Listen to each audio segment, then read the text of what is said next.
그건 제 거예요. 거기 들어있는 건 10만 원이 아닌가 보죠. 100만 원 들어있는 게 제 거예요. 어째서요? 늘 그렇게 받았으니까요. 그게요, 아버지. 아버지는 용돈 필요 없으시니까. 그래. 용돈 필요 없다. 그리고 너 같은 아들도 필요 없다. 아버지, 오늘 이야기 속 주인공은 64세 이상중 씨입니다. 그리고 그의 아들과 며느리에 관한 이야기이죠. 이 씨는 할 수만 있다면 아들을 그냥 사돈네 아들로 보내버리고 싶었습니다. 그냥 자식 삼아 데리고 가라고 말이죠. 그만큼 아들에게 실망이 컸습니다. 이렇게 속이 없는 놈인 줄은 꿈에도 몰랐습니다. 결혼하기 전까지만 하더라도 멀쩡해 보였으니 당연했습니다. 처음엔 며느리가 괘씸했지만 결국 아들의 잘못이 가장 컸습니다. 어버이날에 처가엔 100만 원, 그리고 제 부모에겐 10만 원을 준 아들. 며느리가 친정을 애틋하게 생각하는 것을 알았고 아들은 제 처에 죽고 못 사는 줄은 알았지만 그래도 기본적인 상식은 있는 줄 알았습니다. 섭섭했습니다. 어째서 아들은 며느리가 부모를 생각하는 만큼 이 씨 부부를 생각하지 않는지. 그래놓고는 멋대가리 없는 말로 2번 상처를 주는 아들은 보니 외아들이라고 애지중지했던 세월이 부질없게 느껴졌습니다. 속된 말로 죽 써서 남 준 것 같았습니다. 그래서 차라리 아예 아들을 데려다 뒷바라지도 사돈이 했으면 하는 바람이었습니다. 돈 아낀다고 아들 부부는 이 씨의 집에서 살고 있었으니 말이죠.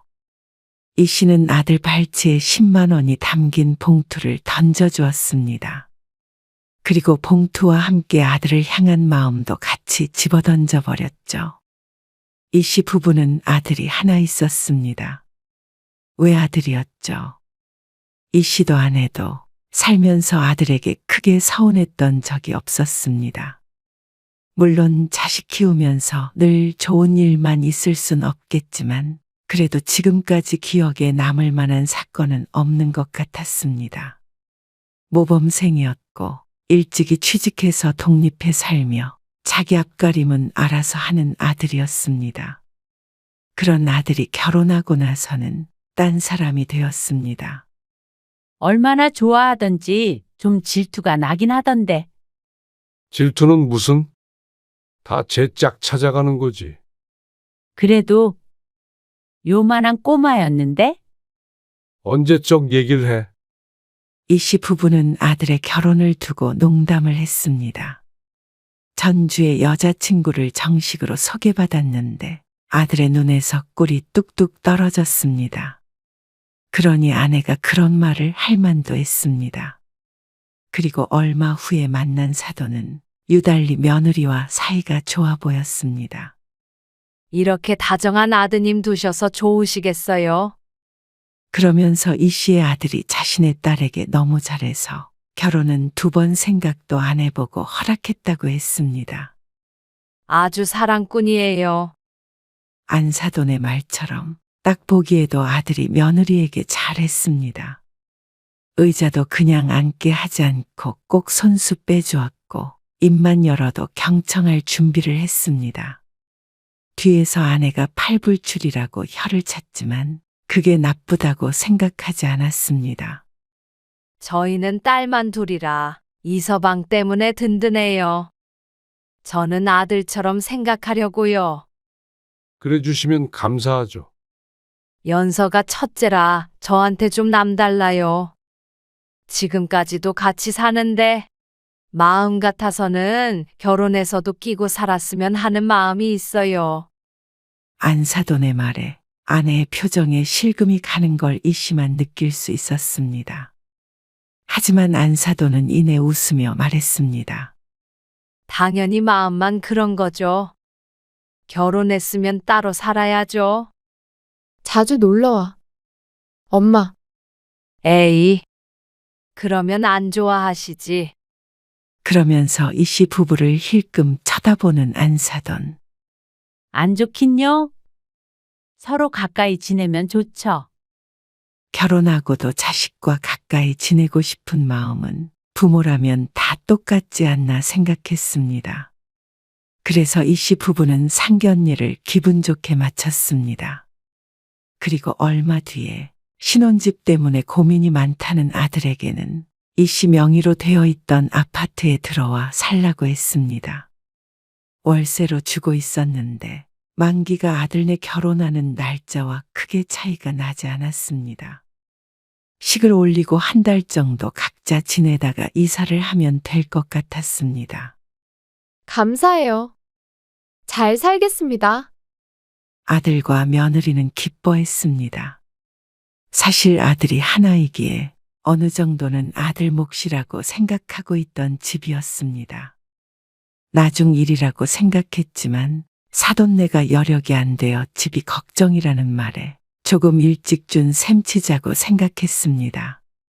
그래서 기한 없이 공짜로 들어가서 살라고 했습니다. 명의를 바꿔줘야 하는 거 아닌가? 지훈이도 벌써부터 자기 집이라고 그러던데? 그건 나중에 애들 좀 더 자리 잡고 그러면. 그래도 힘들게 시작하지 않아서 다행이네. 아내의 말대로였습니다. 집에 돈이 안 나가고 직장도 좋으니 사치만 하지 않는다면 충분히 아이들 키우면서 여유롭게 살 수 있을 것이었습니다. 용돈 이것밖에 못 드려서 죄송해요. 명절에 아들이 30만 원이 든 봉투를 건네며 말했습니다. 애도 생기고 하다 보니까 며느리는 아이를 낳으면서 직장을 쉬다가 휴직 기간이 끝나고 최근에 퇴직을 했습니다. 그렇기에 아들이 혼자 벌게 되어 아무래도 부담이 된 모양이었습니다. 이것도 가져가서 너희 맛있는 거 사 먹어. 아니에요. 이 정도는 당연히 드려야죠. 음식도 이렇게나 준비해 주셨는데요. 며느리의 말이 맞았습니다.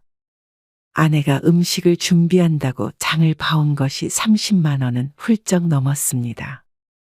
며느리가 좋아한다고 비싼 소갈비도 사왔다며 자랑했으니 이 씨도 알고 있었습니다. 그리고 아들이 다음날 처가에 간다기에 전복과 한우 세트도 같이 들려보냈습니다. 너희 거도 따로 쌌으니까 가져가. 그렇게 퍼주면서도 마음이 좋았습니다. 하지만 인생사가 다 그렇듯 늘 좋을 수는 없었습니다. 이 씨는 아들 며느리와 거의 통화를 하지 않지만 아내는 아닌 모양이었습니다. 그래도 보름에 한 번 정도는 연락을 주고 받는 것 같았습니다. 아들의 결혼 기간이 몇 년 지나다 보니 자연히 섭섭한 일이 생기곤 했죠. 특별한 날에 30만 원씩 주던 용돈은 어느새 10만 원으로 줄었습니다. 너희도 얼른 돈 모아야지. 용돈 안 줘도 돼. 이 씨 부부는 아들 며느리에 부담 주고 싶은 생각이 없었습니다. 그런데 때때로 아들네도 모순적인 행동을 할 때도 있었죠. 당신 그거 들었어? 뭐, 지훈이 사돈네랑 일본 여행 다녀온대. 언제? 다음 달 말에. 안사돈 환갑 여행이라고 하더라. 그래, 환갑 지난 지 오래됐잖아. 그러면서 아내는 입을 삐죽거렸습니다. 안사돈이 미뤘던 거 지금 가자 그랬다고. 지훈이 걔는 우리 환갑에는 그런 것도 없더니. 그때는 애들이 일하느라 바빴잖아. 당신 환갑이야 그렇지. 내 환갑에는 그때는 아들을 변명해 줄 말이 떠오르지 않았습니다. 아내의 환갑이 2년 전이었는데 아들 며느리가 있고 그냥 지나가 버린 일이 있었습니다. 이 씨도 아내가 서운해하는 마음이 이해가 갔습니다. 둘 다 환갑의 자식들과 밥 한 끼도 못 먹었으니 말이죠. 하지만 아들 며느리가 의도한 것은 아니라고 생각했습니다. 바쁜 날에는 어쩔 수 없는 것이었고 잊어버렸는데 어쩌나 싶었습니다. 나중에 통화를 하긴 했으니 됐다 싶었습니다. 아무리 그래도 처가랑은 해외여행을 가? 밸런스를 어느 정도는 맞춰야지. 마침 시간 여유가 생겼나 보지. 시간은 노력하면 다 뺄 수 있잖아. 아내의 말이 영 틀렸다고 할 수도 없었습니다. 회사에 다니면서도 여행도 가고 저들끼리는 이런저런 시간도 많이 보내는 것 같으니 말이죠. 좋은 게 좋은 거라고 생각해. 다음에 우리도 같이 가면 되지. 흥. 맨날 돈 없다고 죽는 소리 하더니 죽는 소리까지는 아니다. 좀 억울하긴 하잖아. 걔들이 10만 원 주면 우리는 30, 40만 원 줬는데 여행은 사돈네만 데리고 가고 투덜거리는 아내를 못 말린다는 듯이 바라보았습니다. 하지만 아내도 좀 서운한 것뿐이지 그걸 가지고 아들에게 걸고 넘어질 생각은 없었습니다. 그래서 그런 것인지는 몰라도 아들 며느리가 이씨 부부를 찬밥 취급하는 경향이 있긴 했습니다. 허거릴 줄만 알았던 이씨도 그걸 모르지 않았습니다. 지훈아, 어디야? 네. 아버지, 저 지금 처가에 와 있어요. 어느 정도 짐작은 했습니다. 주말에는 높은 확률로 사돈네에 가 있는 아들이었습니다. 아마 손주 때문에 며느리가 친정을 찾은 것일 테죠. 너 엄마랑 통화했어? 무슨 통화요? 어버이날에 말이야. 아, 아직 통화 안 하긴 했는데. 안 그래도 전화 드리려고 했어요. 그래? 아직 용건도 꺼내지 않았는데 아들이 먼저 말을 했습니다. 이번 어버이날에는 못 갈 것 같아요. 회사 바쁘구나. 아, 그건 아니고 장인어른이랑 장모님 모시고 어디 좀 가기로 해서요. 그럼 회사는? 그날 쉬어요. 그래? 이 씨와 아내는 그것도 모르고 일이 바쁘면 꼭 오지 않아도 된다고 말을 하려고 했습니다. 자식들이 어버이날을 부담스러워해서 없어졌으면 하는 날 중 어버이날이 1등이라는 말을 아내가 어디선가 들었다며 그렇게 하자고 해서였죠. 그런데 괜한 걱정이었던 것 같았습니다. 바쁘지도 않고 부담스럽지도 않은 것 같았습니다. 다만 이 씨 부부 대신 사돈네가 선택된 것이겠죠. 그래, 알았어. 네. 카네이션은 그날 보내드릴 테니까 거실에 두세요. 그래. 알았다. 전화를 끊고 아내에게 말하자 아내는 그럴 줄 알았다는 반응이었습니다. 이제는 토라지지도 않았습니다. 지훈이 걔는 불편하지도 않나? 어떻게 매주 처가에 가? 같이 여행도 자주 가는 것 같고 그러게. 그래도 처가 사랑받으니 다행이긴 한데 자식 키워봐야 소용없다. 어버이날이니까 어버이끼리 데이트나 하자, 여보. 그래. 이 씨는 아내의 농담에 웃었습니다. 이렇게 초연할 수 있는 이유는 여러 번 경험했기 때문이었습니다. 어쩔 때는 명절에도 처가로 바로 갈 때도 있었습니다. 안사돈이 딸 시집 보낸 걸 유독 서운해한다고 들었습니다. 옆에 끼고 살고 싶다고 했던 것이 농담이 아니었단 걸 알게 되었죠. 지난해에 사돈 처녀도 결혼을 했는데 듣자 하니 그쪽도 사정이 마찬가지인 모양이었습니다. 두 딸과 사위들을 꼭 데리고 있어야 직성이 풀리는 듯해서 이씨 부부도 양보하는 심정으로 그러라고 하고 말았습니다. 사실 서운한 걸로 치면 자식이 하나뿐이 이씨 부부가 더 할 테지만 말이죠. 그냥 그런 성격이구나 싶어 기싸움 할 것 없다고 생각했습니다. 그래도 좀 쓸쓸하긴 하네. 어버이날 저녁에 아내와 저녁을 먹고 공원을 걷는데 문득 아내가 말했습니다. 날도 풀리다 말았는지 저녁바람이 쌀쌀했습니다.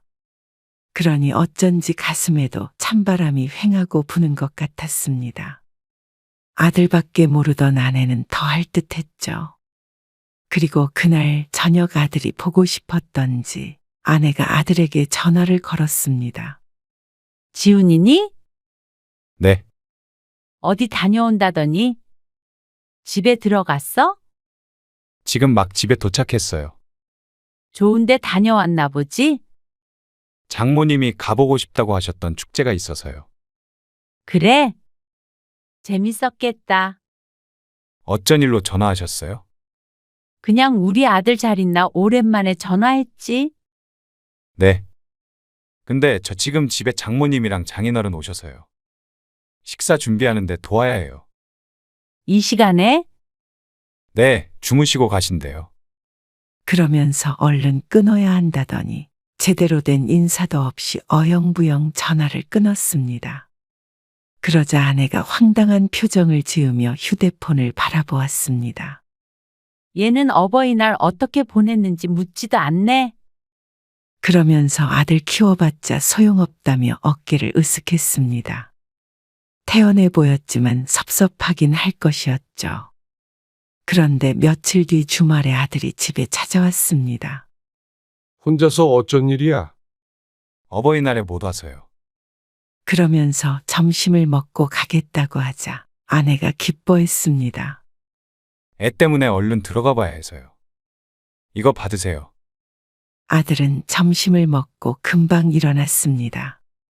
그리고 가기 전에 10만 원이 든 봉투를 건네며 말했습니다. 어버이날에 식사한 거 제가 산 걸로 할게요. 아이고, 그래. 잘 먹었다. 아들이 가고서는 아내는 기분이 많이 풀렸는지 표정이 밝아 보였습니다. 그리고 다음에 며느리는 둘째를 낳았습니다. 두 번째 손주를 보니 시부모의 역할에 대해 깨달은 바가 있었습니다. 주위에서 들은 얘기도 있었고 첫째 손주를 겪으며 몸소 알게 된 것도 있었죠. 지훈아, 수고했다고 전해주고 네 통장으로 돈 보냈으니까 산후조리 원비하고 준영이 엄마도 몸에 좋은 거 많이 사주고 해. 이 씨는 옆에 앉아서 아내가 아들과 통화하는 걸 들었습니다. 며느리가 출산하고 이 씨 부부는 넉넉히 돈을 보냈습니다. 첫째 때 멋모르고 전화 한 통만 했다가 난리를 겪고는 이제는 알아서 시부모 역할을 하게 되었죠. 요즘 세상엔 다 그런 것이라고 하니 그런 줄 알았습니다. 돈은 많이 들었어도 며느리와의 평화를 위해서는 그 정도는 감수해야 했습니다. 그리고 몇 달 뒤였습니다. 손주가 100일이 넘기도 했고 마침 어버이날도 있기에 이 시부부가 아이도 볼 겸 아들네 집으로 가기로 했습니다. 그리고 그 약속은 이 시부부와만 한 것이 아니었는지 아들네에서 안사돈과 딱 마주치게 되었습니다. 잘 지내셨어요? 네. 아니, 우리 딸내미가 어버이날이라고 들르라고 해서요. 잠깐 온 거예요. 이따가 저녁 때는 둘째 딸네 가봐야 해요. 아, 우리 바깥 양반은 허리가 안 좋아서 집에 있고요. 아, 그러세요. 이 씨 부부는 사돈과 함께 거실에 앉아 얘기도 나누고 아이도 구경했습니다. 이제 재워야 해서요. 잠깐 들어갔다 올게요. 아들과 며느리가 아이를 안고 안방으로 사라졌습니다. 거실에는 이 시부부와 안사돈 그리고 큰 손주만 남아 있었는데 어색한 침묵이 흘렀습니다. 괜스레 이리저리 두리번거리고 있는데 안사돈이 뜬금없는 말을 했습니다. 근데 애들을 남이 집에 살게 하는 것보다는 자기들 집이 있는 게 좋지 않나요? 집이요. 솔직한 말로 그렇잖아요. 요즘엔 다들 이게 니네 집이냐, 월세냐. 이런 것도 서로 물어보고 그런다잖아요.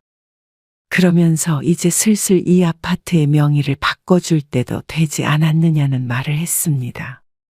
그런데 그런 얘기를 아들도 아니고 사돈의 입에서 듣는 기분은 썩 유쾌하지 않았습니다. 어차피 주실 거면 얼른 주시는 게 좋죠. 자식들을 생각해서 하는 말이겠지만 사돈네가 하기엔 염치 없는 말이기도 했습니다. 이 집에 사돈네가 관여된 것이라고는 냉장고 하나뿐이었습니다. 그런데 어서 집을 주라는 말을 하니 황당하기도 했죠. 예. 때 되면요. 이 씨는 대답을 얼버무렸습니다. 잠시 뒤에 며느리가 나왔습니다. 그러자 거실에 있던 사돈이 며느리와 함께 부엌으로 갔습니다. 거실에 둘이 남겨지자 아내도 인상을 쓰며 속삭였습니다. 어떻게 저런 말을 대놓고 하지? 이 씨는 부엌에 들릴까봐 아내에게 눈치를 주었습니다. 그런데 며느리와 사돈에게는 그런 눈치가 없는 모양이었습니다. 결혼하면서 집 한 채도 못 받은 맹꽁이는 너밖에 없어. 이 집 있잖아. 등기에 이름이 찍혀야 너 이거지. 지금 준단 소리도 안 하잖냐. 받은 만큼만 하면 되지. 목소리를 낮추지 않은 것인지 거리가 가까워서인지는 몰랐지만 무슨 말이 오가는지 파악할 수 있을 만큼의 소리였습니다. 기가 막혀서 이 씨 부부가 서로를 쳐다보았습니다. 마음 같아서는 집 한 채도 안 준 거면 이 집은 뭐냐 따지고 싶기도 했습니다. 어떻게 몇 년간 맘 편히 살아놓고는 아무것도 안 받았다는 식으로 얘기하는지 몰랐습니다. 그리고 받은 만큼만 하겠다는 며느리의 말도 어이가 없었습니다. 결혼 생활 내내 며느리에게 잘하려고 얼마나 노력했는데 저런 말을 하는지 몰랐습니다. 오늘만 하더라도 출산하느라 며느리 몸 축났을 거라면서 몸에 좋다는 건 바리바리 싸운 아내가 안타까울 지경이었죠. 그리고 산후조리원 비용이며 때때로 보내주었던 용돈도 무시할 것이 못 되었습니다. 아들과 마찬가지로 챙겼다고 생각했는데 다 소용없는 일이었던 것 같았습니다. 그런데 며느리는 그렇다 쳤습니다. 내 친부모가 아니니까 애틋한 마음도 사랑하는 마음도 없을 수 있구나 생각하면 그만이었습니다. 엄밀히 말하자면 남이었으니 말이죠. 하지만 아들은 그럴 수 없었습니다. 식사하고 가세요. 아이를 재우고 나온 아들이 하는 말에 이 씨가 대답하기 위해 입을 열었는데 그보다 안사돈이 빨랐습니다. 나는 주연이네 집에 가봐야 한다니까 그러네. 서연이 서운해할 텐데. 내일 또 올게. 그러세요. 그럼 사돈과 며느리가 나눈 말에 기분이 상해 오래 있을 생각이 없었습니다. 하지만 제 부모에게는 밥 먹고 가란 소리도 안 하는 모양이었습니다. 끝까지 안사돈을 바라보며 말하던 아들을 보며 이 씨가 인상을 쓰자 뒤늦게 이 씨의 존재를 발견했다는 듯 아들이 말했습니다. 아, 아버지. 식사하고 가실 거예요? 어째 안사돈에게 하는 질문과 뉘앙스가 달랐습니다. 좀 부실하긴 할 텐데. 서연이가 지금 밥할 상황이 아니잖아요. 그러면서 며느리 쪽을 한번 힐끔 또 안사돈 쪽을 한번 힐끔 쳐다보는 아들. 기가 막혔습니다. 아내 눈치가 보이니 엄마 아빠는 빨리 가줬으면 하는 눈치고 반면에 장모에게는 아주 안절부절이었습니다. 그걸 보고 이 씨는 깨달았습니다. 이제 내 자식이 아니고 며느리의 남편이고 안사돈의 사위구나. 하고 말이죠. 마음속으로 무언가 단념이 되는 것 같았습니다. 우리도 일어날 거야. 저녁은 집에 가서 먹어야지. 이만 자리를 떠야겠다고 생각했습니다. 머릿속도 복잡하고 마음도 술렁거렸습니다. 그러자 안사돈도 주섬주섬 짐을 챙겼습니다. 이거 가지고 가세요. 아들이 안사돈과 이 씨 부부에게 쇼핑백을 건넸습니다. 빨간색의 홍삼 상자가 들어있었습니다. 힐끔 보니 안사돈에게 건네는 것과 같았습니다.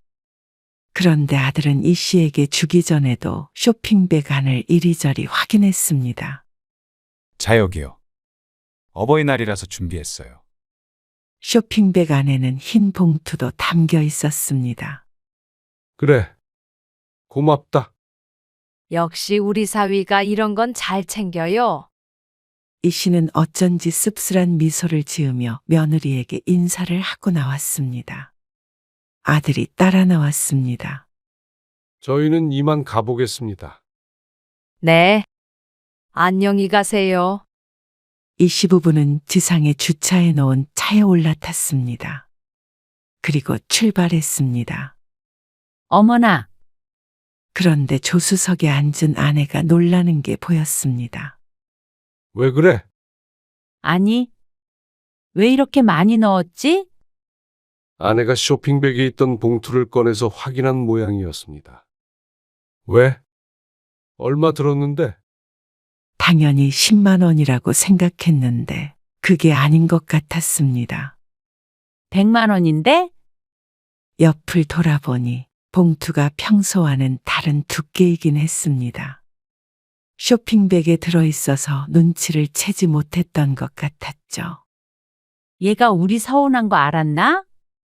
이 씨도 아들이 웬일인가 싶었습니다. 둘째까지 생겼는데 평소보다 많은 돈을 주니 어리둥절하면서도 아내의 말처럼 서운했던 감정이 조금 줄어드는 것 같기도 했습니다. 그런데 출발한 지 5분도 안 되어서 아들에게서 전화가 왔습니다. 이리 줘봐. 아내에게 온 전화를 이 씨가 받았습니다. 지훈이냐? 네, 아버지. 그 종이 가방이 바뀌었는데 혹시 열어보셨어요? 아들의 말에 이 씨는 왠지 아니라고 해야 할 것 같은 기분이 들었습니다. 아니, 아직 안 열어봤는데. 똑같은 크기의 종류도 같은 홍삼인데 바뀌었다고 한다면 봉투가 다른 것이었겠죠. 그랬더니 아들에게서 안도하는 듯한 한숨이 들려왔습니다. 아, 그러면 아직 멀리 안 가셨죠? 그것 좀 갖다 주실 수 있어요? 이 씨는 차를 돌렸습니다. 도대체 뭐가 어떻게 바뀌었다는 것인지는 몰라도 확인해보고 싶었습니다. 다시 아파트 주차장에 도착을 하자 여전히 그곳에 서 있는 아들과 안사돈이 보였습니다. 차에서 내리니 안사돈이 호호 웃으면서 말했습니다. 이 서방이 정신이 없어서 바꿔서 줬나 봐요. 그러면서 들고 있던 똑같은 쇼핑백을 이 씨에게 내밀었습니다. 이 씨는 자신에게 있던 쇼핑백을 건네는 대신에 안사돈이 주는 것을 받아 봉투를 꺼내 보았습니다. 그러자 아들과 사돈이 당황한 기색으로 이 씨를 불렀습니다. 아버지, 안에 봉투가 있던데. 이것도 바뀐 거야? 이건 똑같지? 그러자 아들이 당황하면서도 대답했습니다. 에이, 그건 똑같죠. 그래? 그럼 이 가방만 드리면 되지? 그랬더니 아들과 사돈이 경악했습니다. 아니요, 아니요. 통째로 바꿔야죠? 똑같은 봉투인데요. 그게 아니고요. 이 씨는 그 앞에서 안사돈이 받은 봉투를 열어보았습니다. 그러자 5만 원권이 2장 보였습니다. 2장, 10만 원이었습니다. 아들 며느리에게 늘 받아오던 금액이었습니다. 금액에 불만이 있던 적은 없었습니다. 하지만 그건 양가가 똑같았을 때 이야기였습니다. 당황스럽기도 하고 황당하기도 했습니다. 참 이상했죠. 베푸는 사람 따로 있고 이익을 얻는 사람도 또 따로 있는 것 같았습니다. 그럼 우리한테 줬던 거에도 10만 원이 들어있는 거지? 네, 아들이 눈치를 보며 대답했습니다. 하지만 이 씨가 100만 원이 든 봉투를 챙기려 하자 사돈이 소리쳤습니다. 그건 제 거예요. 그러더니 봉투를 낚아채 갔습니다. 거기 들어있는 건 10만 원이 아닌가 보죠. 이 씨가 싸늘하게 물었습니다. 열어보셨죠? 그래 놓고 그렇게 천연덕스럽게 거짓말을 하세요. 거짓말을 누가 한 건지 어이가 없었습니다. 100만 원 들어있는 게 제 거예요. 어째서요? 저는 늘 그렇게 받았으니까요. 그러자 아들이 얼른 해명했습니다. 그게요, 아버지. 아버지는 용돈 필요 없으시니까. 그걸 변명이라고 했습니다. 10만 원과 100만 원. 아들이 부모를 생각하는 크기와도 같았습니다. 이 씨는 더 들을 말이 없었습니다. 그래서 들고 있던 10만 원 봉투도 아들 앞에 툭 던져버렸습니다. 그래. 용돈 필요 없다. 아버지, 그리고 옆에 서 있던 사돈을 향해 돌아보며 말했습니다. 이것도 가져가셔서 살림에 보태세요. 그러자 모멸감이 느껴진다는 표정을 짓는 안사돈. 하지만 멸시당한 것은 사돈이 아니라 이 씨 부부였습니다. 얼마나 우습게 알았으면 차를 돌려가지고 오라고 할 수 있는지 몰랐습니다. 봉투를 바꿀 생각을 이 씨라면 하지 못했을 것 같았습니다. 부모에게 미안해서라도 말이죠. 이 씨는 아내와 함께 차에 올라탔습니다. 사이드미러를 보자 사돈이 100만 원 봉투를 끌어안고 안도하고 있는 것이 보였고 아들은 이마를 짚고 있었습니다. 하지만 떠나는 이 씨를 따라온다던가 말리려는 기색은 보이지 않았습니다. 그리고 그날 밤 늦은 시각 아들에게서 전화가 왔습니다. 죄송해요. 아버지, 그 말에 이 씨는 한숨을 쉬었습니다. 장모가 그런 용돈이나 선물에 예민해서 늘 그 정도를 챙겨주었는데 양가 모두에게 똑같이 하기엔 경제적으로 부담이 된다고 했습니다. 이 씨도 곰곰이 생각해 보았습니다. 아들의 말은 이해가 가는 면도 있었고 이해할 수 없는 부분도 있었습니다. 양가 부모에게 100만 원씩 주기엔 부담스러울 수 있다는 걸 알지만 한편으로는 그만한 집에 살려면 매달 월세로 아무리 못해도 200만 원은 줘야 할 것이었습니다. 그런데 부모에게 어쩌다 한 번씩 100만 원 주는 건 아깝나 싶었습니다. 그렇다면 적어도 처가에도 똑같이 줘야 하는 거 아닌가 싶었죠. 그런데 이 씨가 뭐라고 말을 하기도 전에 아들이 말을 덧붙였습니다. 죄송해요. 근데요, 장모님 앞에서 그렇게 행동하신 건 아버지가 경솔하셨어요. 기가 막혀서 허공에 웃음을 토했습니다. 너의 그 말이 더 경솔하다. 지훈아, 경제적 부담? 그러면 용돈 같은 거 주지 마, 앞으로는. 그래도 안 서운하시겠어요? 이때다 싶은 모양이었습니다. 서운하긴 뭐가 서운해. 이참에 확실히 하자. 부모 사이에 돈이 문제가 되면 안 되잖아. 그건 그렇죠. 우린 앞으로 너희한테 한 푼도 안 받을 거야. 7순이든 8순이든 10원 한 장도 주지 마. 아들은 얼떨떨한 기색이었습니다. 대신 너희도 아무것도 바라지 말어. 그게 무슨 말씀이세요? 공짜로 부모에게 도움받을 생각 말고 줄 건 주란 말이야. 그리고선 월세를 달라고 했습니다. 그러자 아들이 놀라 되물었습니다. 그게 갑자기 무슨 소리세요? 월세라뇨? 확실히 하자고 했잖아. 너도 부모에게 나가는 돈 부담스럽다고 했지지. 그럼 서로 안 주고 안 받으면 될 거 아니냐? 그런 말이 아니고요. 그 집 최소 200만 원은 하거든. 그거 낼 자신 없으면 이사를 가. 아니, 아버지. 아무리 화가 나셔도 그렇지. 돈을 무기로 휘두르시는 거 아니에요. 당장 이사를 어떻게 가요? 그럼 월세를 내. 이 씨는 당황하는 아들에게 다시 한번 정확히 뜻을 보이고는 전화를 끊었습니다. 아들이 아내에게 전화해서 설득하는 것 같았지만 부부는 일심동체였습니다. 계좌번호는 알지? 모르면 메시지 보내줄게. 한술 더 뜨는 아내. 아들은 당장 이번 달부터 월세를 줄 수밖에 없었습니다. 정말로 쫓아낼 것 같으니 선택권이 없었습니다. 법적 권리가 없으니 배째라 할 수도 없었고 둘째도 아직 어렸으니 말이죠.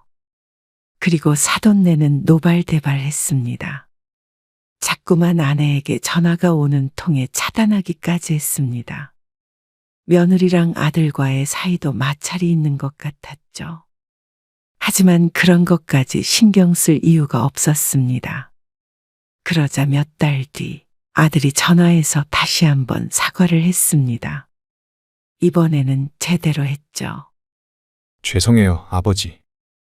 제가 생각이 짧았어요. 처가만 신경 쓴 것도 죄송하고요. 엄마 아빠 마음 헤아리지 못해서 죄송합니다. 그래. 사과는 받으마. 너희가 잘못한 건 맞으니까. 그런데 월세는 월세야. 그러자 아들도 화가 났는지 차라리 이사를 가겠다고 했습니다. 부모에게 서운하고 억울하다고 했습니다. 그래서 이 씨는 그러라고 했죠. 이사하고 싶으면 언제든지 해. 월세 안 들어오면 이사하는 줄 알고 집 내놓을게. 진짜 매정하시네요.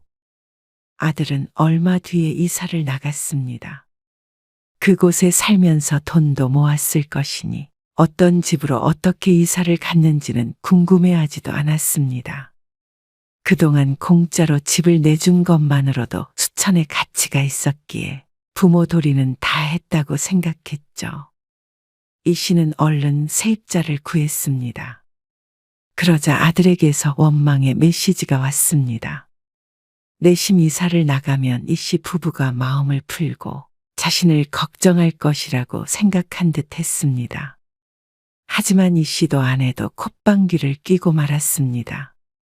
매달 들어오는 돈으로 일본 여행도 가고 축제도 가고 우리끼리 재미나게 살아. 그래. 아들은 사돈 가지라고 그러자. 더 속편하고 좋지 뭐. 그렇게 이 씨 부부는 아들과 교류를 끊어버렸습니다. 아들이 뒤늦게 후회해봤자 소용없었죠.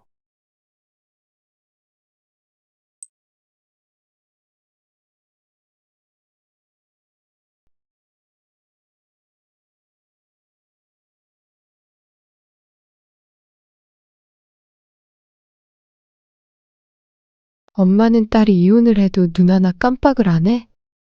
엄마 집에 들어가서 산다니까. 나 복직 미뤘어. 애만 두고 어떻게 일을 해? 이게 다 엄마 때문이야? 다른 부모들은 다 자식들에게 못해줘서 안달이에요. 그런데 엄마는 여력이 되는데도 안 해주시는 거잖아요. 그게 이기적인 부모죠. 맞아. 왜 이렇게 이기적으로 엄마 인생만 즐기며 살아? 누가 그 나이에 헬스장 다니고 쇼핑하고 그러고 살아? 다 손주 키워주고 뒷바라지 해주며 살지.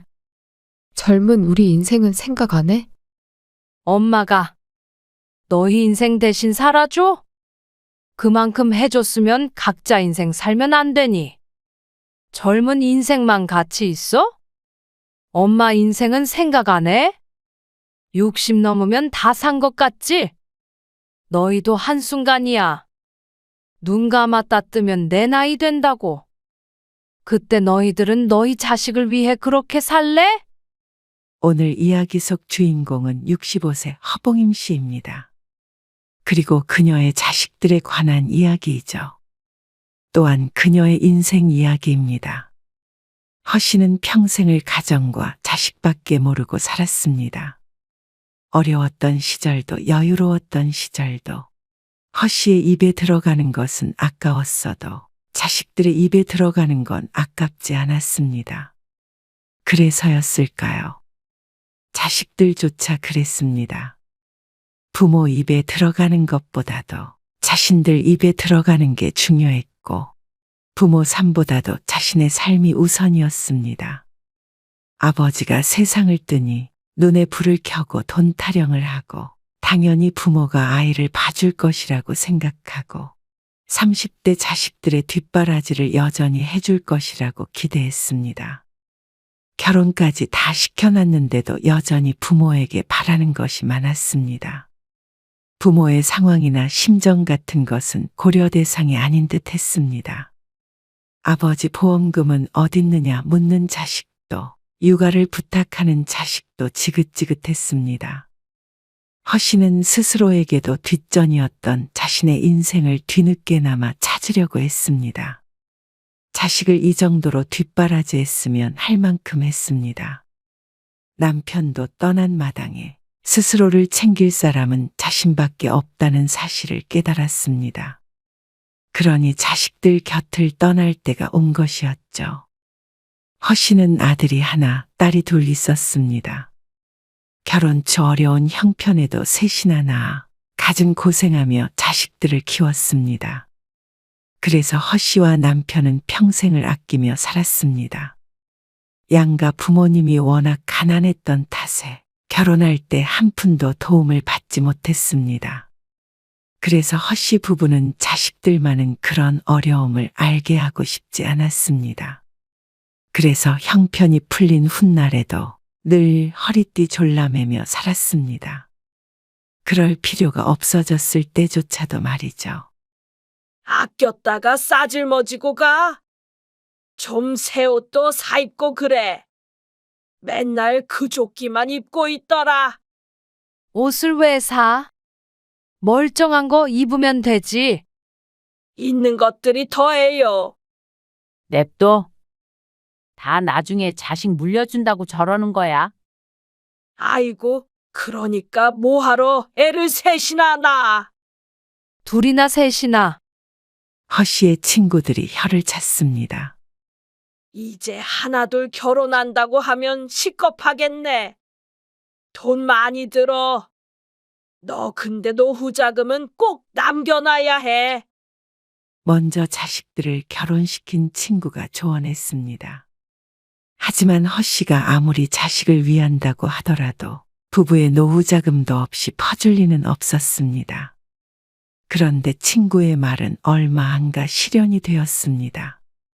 집도 없이 어떻게 결혼을 해요? 그러니까 보태준다잖아. 서울 집값 모르세요? 그러는 너는 서울 집값 모르냐? 어떻게 집 한 채 사달라는 말을 그렇게 쉽게 해? 아들 결혼시키면서 그 정도도 생각 안 하셨어요? 그 정도를 쉽게 내줄 수 있는 부모가 몇이나 되겠어. 자식이 너 하나만 있는 것도 아니고 말이야. 결혼을 앞둔 큰아들이 남편과 언쟁을 했습니다. 지난번에도 와서 같은 얘기를 했지만 쉽게 결론이 나지 않았습니다. 허 씨도 남편도 최소한 노후 생활을 할 정도는 남기고 자식들에게 전부 주고 싶었습니다. 하지만 자식들은 그 이상을 바랐습니다. 형편껏 보태야지. 집을 좀 작은 데로 옮기시면요? 우리가 말이냐? 네. 요즘엔 그렇게들 해요. 어차피 두 분이서만 사는데 넓은 집이 필요한 건 아니잖아요. 이제는 집까지 팔아서 결혼 자금을 보태라는 아들이었습니다. 하지만 그럴 수는 없었습니다. 허 씨 부부가 아들 결혼할 때 집값에 보태라고 도와주긴 했지만 집을 살 수 있을 만한 금액은 아니었습니다. 결국 아들은 전세를 얻어서 신혼을 시작했습니다. 그래도 결코 작은 금액이 아니었습니다. 1억 5천을 보태주고도 신씨 부부는 한동안 아들 며느리의 원망을 들어야 했습니다. 그리고 두 딸도 마찬가지였습니다. 혹시라도 딸이라는 이유로 오빠보다 적게 해주진 않을 거지? 결혼 준비를 시작하기도 전에 둘째 딸이 엄포를 놓았습니다. 차별할 생각은 전혀 없었지만 정말로 자식들 결혼시키려면 돈이 많이 든다는 것이 사실이었습니다. 돈 없는 사람은 자식들 결혼도 못 시키는 시대인 듯 했습니다. 엄마 아빠 결혼할 때는 아무것도 없이 시작했어. 그건 옛날에 힘든 시절 얘기고. 요즘 누가 그렇게 결혼해? 안 하고 말지.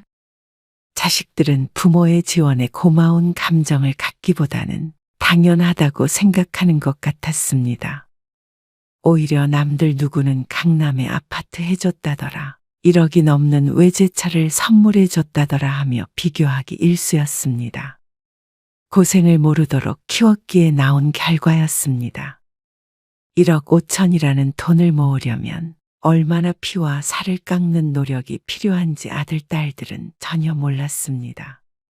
무탈하게 자라, 무탈하게 직장 생활하다 결혼했으니 그럴만도 했습니다. 그래도 인성은 바르게 키웠다고 생각했지만 남들에게만 그렇게 보였지 부모에게까지 바른 자식들은 아니었습니다. 누굴 탓하겠어? 다 우리가 그렇게 키운 거지. 그래도 자식인데 품고 가야겠지. 남편이 어느 날 씁쓸하게 중얼거렸습니다. 막내딸까지 시집을 보낸 뒤였습니다. 몇 년간 자식들 셋을 결혼시키며 남에겐 말도 못할 일들이 많이 있었습니다. 본래 다 이런 과정을 겪나 싶었지만 이 정도로 지독하게 자식들의 밑바닥을 들여다본 사람은 흔치 않을 거라고 생각했습니다. 전부 돈 때문은 아니었고 사돈네와의 문제나 상견례 때문에도 골머리를 앓아야 했습니다. 하지만 모든 과정이 끝나고 이제 되었다 싶었습니다. 이제 더 이상 허씨 부부가 해야 할 의무는 없다고 생각했죠. 하지만 그렇지 않았습니다. 결혼을 시킨다고 다가 아니었습니다. 저 5천만 원만 빌려줄 수 있으세요? 명절에 찾아온 아들이 밥 먹다 말고 돈 얘기를 꺼냈습니다. 요즘 집값도 오르고 있고 얼마 전에 오피스텔도 하나 사셨다면서요? 허씨가 떠벌린 일이 없는데 어떻게 귀신같이 알았나 싶었습니다. 자식들을 다 보내고 나니 허씨 부부도 경제적으로 숨통이 좀 트였습니다. 운도 따라줬고 말이죠. 이대로만 지내면 노후엔 좀 편안하게 살겠다 싶었습니다. 그런데 아들이 찾아와 돈을 빌려달라고 한 것이었죠. 돈 좀 벌린다더니? 아버지도 아시잖아요. 더 투자를 해야 더 발전이 있죠. 빌려주면 언제 갚으려고? 이전 같았으면 그런 말을 하지 않았을 남편이었습니다. 여유가 있으면 있는 대로 자식에게 베풀었을 텐데 여러 일을 겪다 보니 남편도 생각이 조금씩 달라지는 모양이었습니다. 그러자 큰아들은 망설이는 듯 하다가 1년 안에 갚겠다고 했고 남편은 아들에게 돈을 빌려주었습니다. 하지만 차일피일 미루는 아들 때문에 팔자에도 없는 빚쟁이 노릇을 해야 했습니다. 누구랑 통화했어? 아, 선우한테 전화해봤어요. 근데 선우 엄마가 대신 받더라고. 선우 엄마가? 근데 웬일로 그렇게 오래 통화했어? 안 그래도 사업 어려운데 돈 독촉한다고, 서운하다고. 허씨의 말에 남편이 한숨을 쉬었습니다. 아들에게서 돈을 받는 것이 쉽지 않겠구나 생각했습니다. 아참 소희 오기로 했어요. 소희가? 저녁 먹고 간대? 응, 아이 생긴 기념으로 파티하자고. 최근에 임신 사실을 알게 된 둘째 딸이 한껏 들떠 있었습니다. 파티까지는 아니고 허씨 집에 와서 맛있는 것 먹으며 축하를 받고 싶은 것 같았습니다. 그런데 딸이 식사를 하면서 허씨에게 말했습니다. 애기 보는 거 별로 걱정 안 되는데? 엄마가 해줄 거잖아. 당연하다는 듯한 그 말에 허씨는 당황할 수밖에 없었습니다. 애 낳으면 엄마가 다 키워줘야 해. 알겠지? 엄마가 어떻게 봐? 친정엄마가 봐주지 누가 봐줘 그럼? 네가 봐야지. 너무나도 당연한 얘기인데도 딸은 허씨의 말을 납득하지 못했습니다. 내가 어떻게 키워? 당황스러운 말이었습니다. 아이를 엄마가 키우지 누가 키운다는 말인지 몰랐습니다. 무릎이 좋지 않아 육아를 도울 상황이 아닌 걸 뻔히 알면서 말이죠. 엄마 무릎 때문에 애 들었다 놨다 못해. 무릎이 왜? 하지만 오랫동안 주사도 맞아가며 치료하는 허씨의 관절에 대해서는 금시초문인 듯한 표정이었습니다. 관심조차 없어 보였습니다. 그런데 알게 된 뒤에도 딸은 막무가내였습니다. 그럼 나 일은 어떻게 해? 정 힘들면 사람을 쓰던지 해야지. 돈이 썩었어? 다들 친정엄마가 봐줘. 근데 그건 당연한 거 아니야? 요즘에 맞벌이 하면서 애를 어떻게 키우란 거야? 부모 도움 없이. 그렇다고 아픈 몸으로 애를 돌봐달라는 말이야. 그러니까 딸은 투덜투덜 됐습니다. 옆에 있던 사위도 불편한 기색이 보일 정도였습니다. 그리고 집으로 돌아간 뒤에도 한동안 계속 허씨를 들들 볶았습니다. 당연히 봐줄 줄 알고 큰 걱정을 안 하고 있었다면서 말이죠. 그 말을 듣자 심란했습니다. 딸이 임신한 것이 허씨에게 부담으로 다가올 것이라고는 생각하지 못했습니다. 왜 더 안 먹고요? 배가 살살 아프네. 신경 쓰니까 그렇지. 허씨만큼이나 예민해진 것이 남편이었습니다. 자식들 생각에 잠도 잘 못 자는지 새벽에도 자꾸 뒤척였습니다. 그런데 요새 들어서는 식사까지 잘 못하니 허씨도 걱정이 이만저만이 아니었습니다. 그나마 막내딸이 알아서 잘 살고 있으니까 다행이라고 생각했습니다. 하지만 그것조차도 허씨 부부의 착각일 뿐이었습니다. 엄마, 나 이혼할까봐. 뭐? 허씨는 딸의 입에서 나오는 소리에 경악을 했습니다. 깨가 쏟아져도 모자랄 때 이혼을 언급하는 것이 이해가 안 됐습니다. 결혼한 지 얼마나 됐다고? 허씨는 누가 듣는 것도 아닌데 목소리를 죽여 말했습니다. 결혼한 지 얼마 안 된 게 중요한가? 너무 안 맞는 것 같아. 그래도 3개월 됐어. 어떻게 처음부터 맞을 수가 있어? 같이 살면서 맞춰보는 거지. 왜 김서방한테 무슨 문제 있는 거야? 그게 아니고 그냥 하나부터 10까지 다 안 맞는 것 같아. 그러면서 사위의 사소한 습관 하나하나 나열하며 흉을 봤습니다. 허씨가 들어보았을 때는 별것도 아닌 것들이지만 막내딸은 얘기를 하면 할수록 화가 나는지 나중에는 얼굴이 벌개지기까지 했습니다. 그래서 진지하게 생각 중이야. 허씨는 답답한 마음에 한숨을 내쉬었습니다. 하지만 이혼을 해라 말아라 할 것은 아닌 듯 해서 그러고 말았습니다. 허씨가 같이 살아본 게 아닌 이상 딸과 사위 사이의 일을 속속들이 알지 못할 테니 말이죠. 그 뒤로 딸은 이혼을 한다고 그랬다가 그냥 산다고 그랬다가 하며 그 화풀이를 허씨에게 했습니다. 나중에는 허씨도 지쳐서 이혼을 하려면 해라 할 정도였죠. 그 와중에 아들은 계속해서 사업 자금을 융통해 달라고 했고 둘째 딸도 자꾸만 전화를 해댔습니다. 왜 이렇게 다들 부모를 못 잡아먹어 안달인지 모르겠어. 어느 날 남편과 식사를 하며 허씨가 푸념했습니다. 그래도 어떡해. 우리 자식인데. 그렇게 자식들에게 시달리면서도 내 자식이라 어쩔 수 없다는 말이 왜 그렇게 가슴을 답답하게 했는지 몰랐습니다. 그러다 몇 달 되지 않아 남편이 갑작스럽게 세상을 떠나게 되었습니다.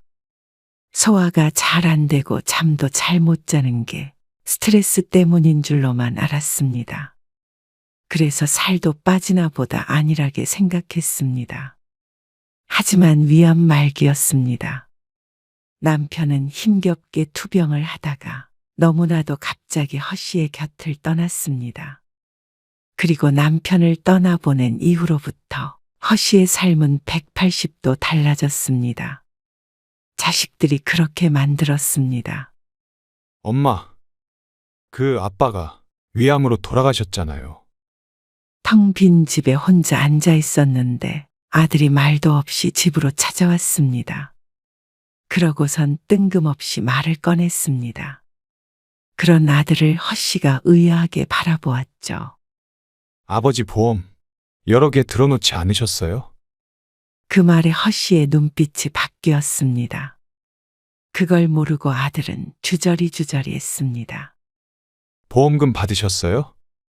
기가 차서 뭐라고 대답해야 할지도 몰랐습니다. 얼마나 받으셨어요? 허씨가 아무 말도 없자 아들이 답답하다는 듯이 재촉했습니다. 엄마도 아시잖아요.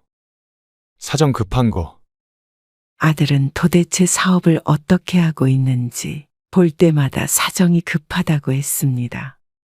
그리고 아버지가 돌아가신 지 얼마 되지 않은 이 순간까지도 그 사정이라는 것이 더 급한 모양이었습니다.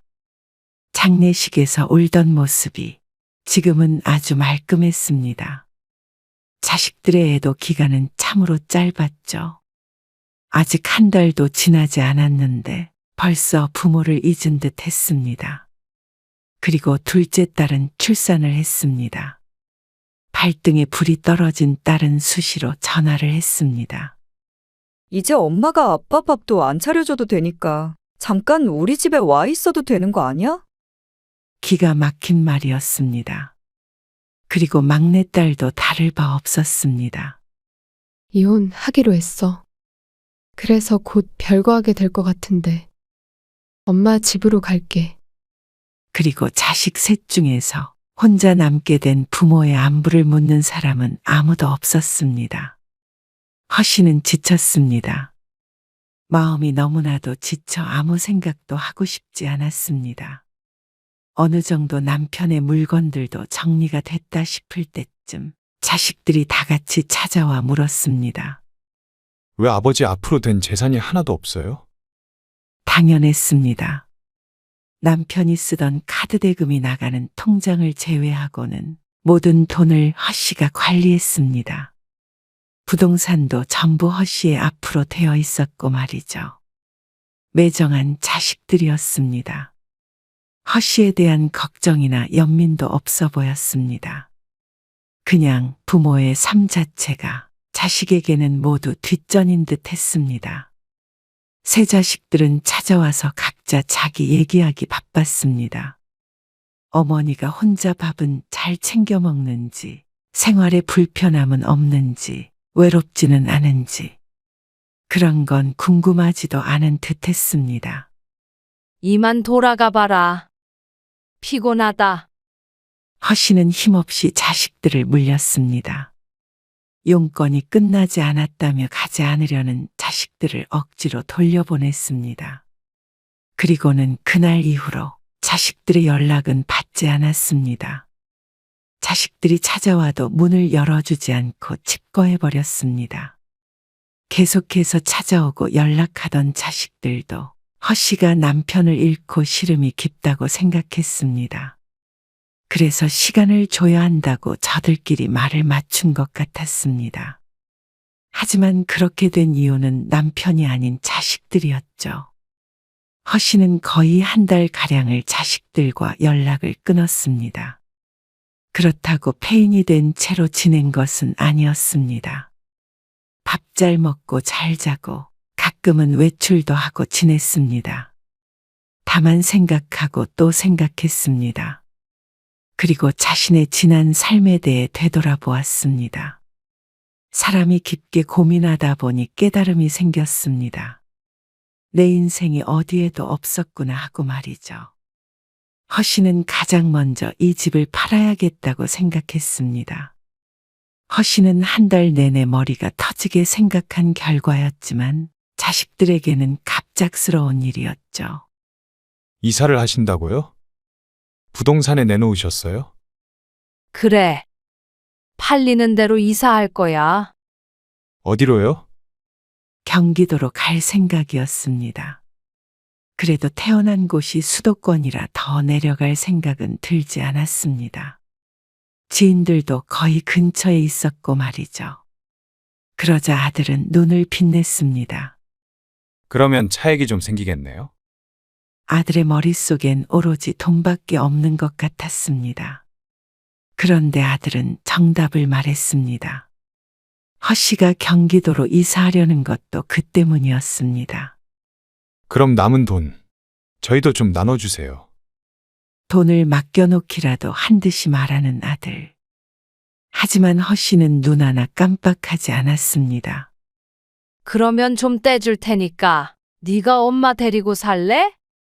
그러자 아들이 눈을 동그랗게 떴습니다.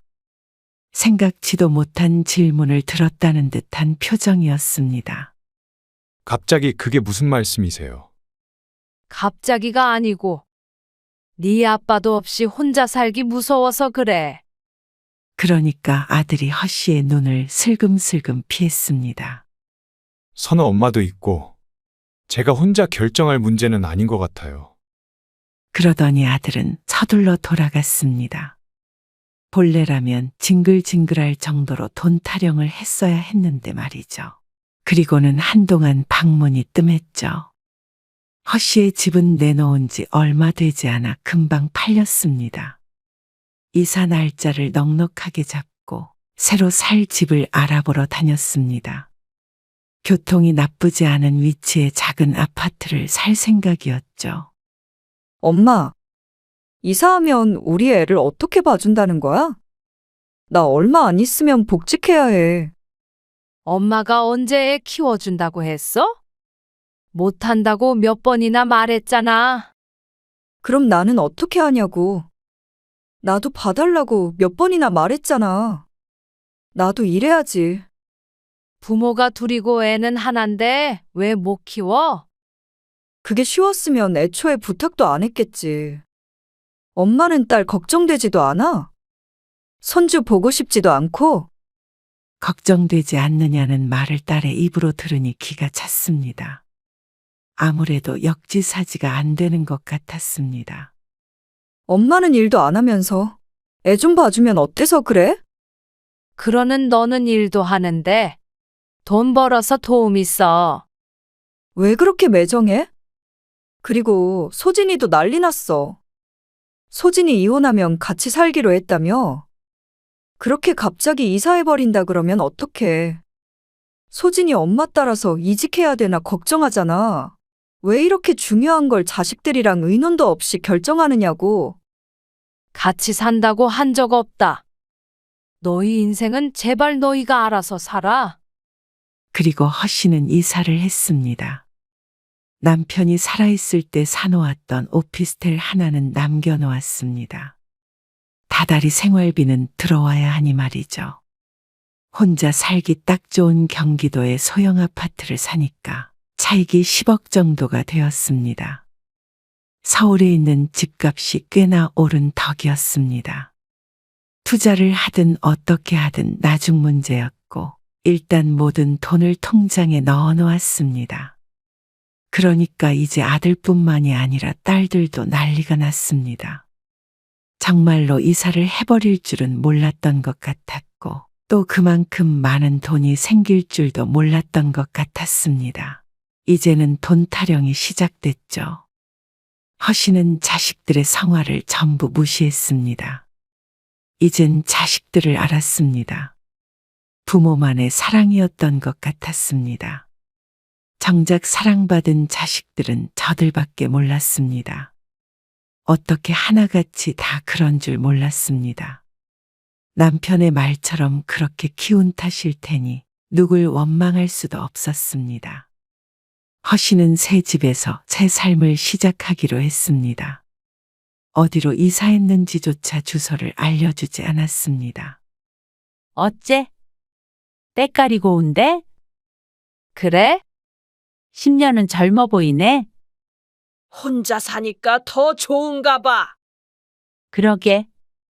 웬일로 소고기를 먹자고 불러? 그냥 나한테도 좀 쓰면서 살려고. 로또 맞았어? 그건 아니었습니다. 늘 그 정도의 여유는 있었지만 아끼는 게 자식들을 위한 길이라고 생각하며 살았습니다. 그래서 남들 눈에는 궁상맞아 보인다는 것도 모르고 살았죠. 하지만 이제 그럴 필요가 없었습니다. 만약 허 씨가 달리 보인다면 그건 혼자 살아서가 아니라 자식들과 떨어져서였습니다. 허 씨는 더 이상 자신에게 아끼지 않았습니다. 좋은 옷 사입고 좋은 거 먹고 스스로의 삶의 질을 올리기 위해 노력했습니다. 요즘 운동도 다녀. 무슨 운동? 매일 30분씩 나가서 걷기 하고. 아, 그저께 헬스장도 등록했어. 헬스장? 그 말에 친구들이 다들 놀랐습니다. 이 나이에 무슨 헬스장이냐면서 남사스럽다고 했죠. 모르는 소리야. 헬스장 가봤어?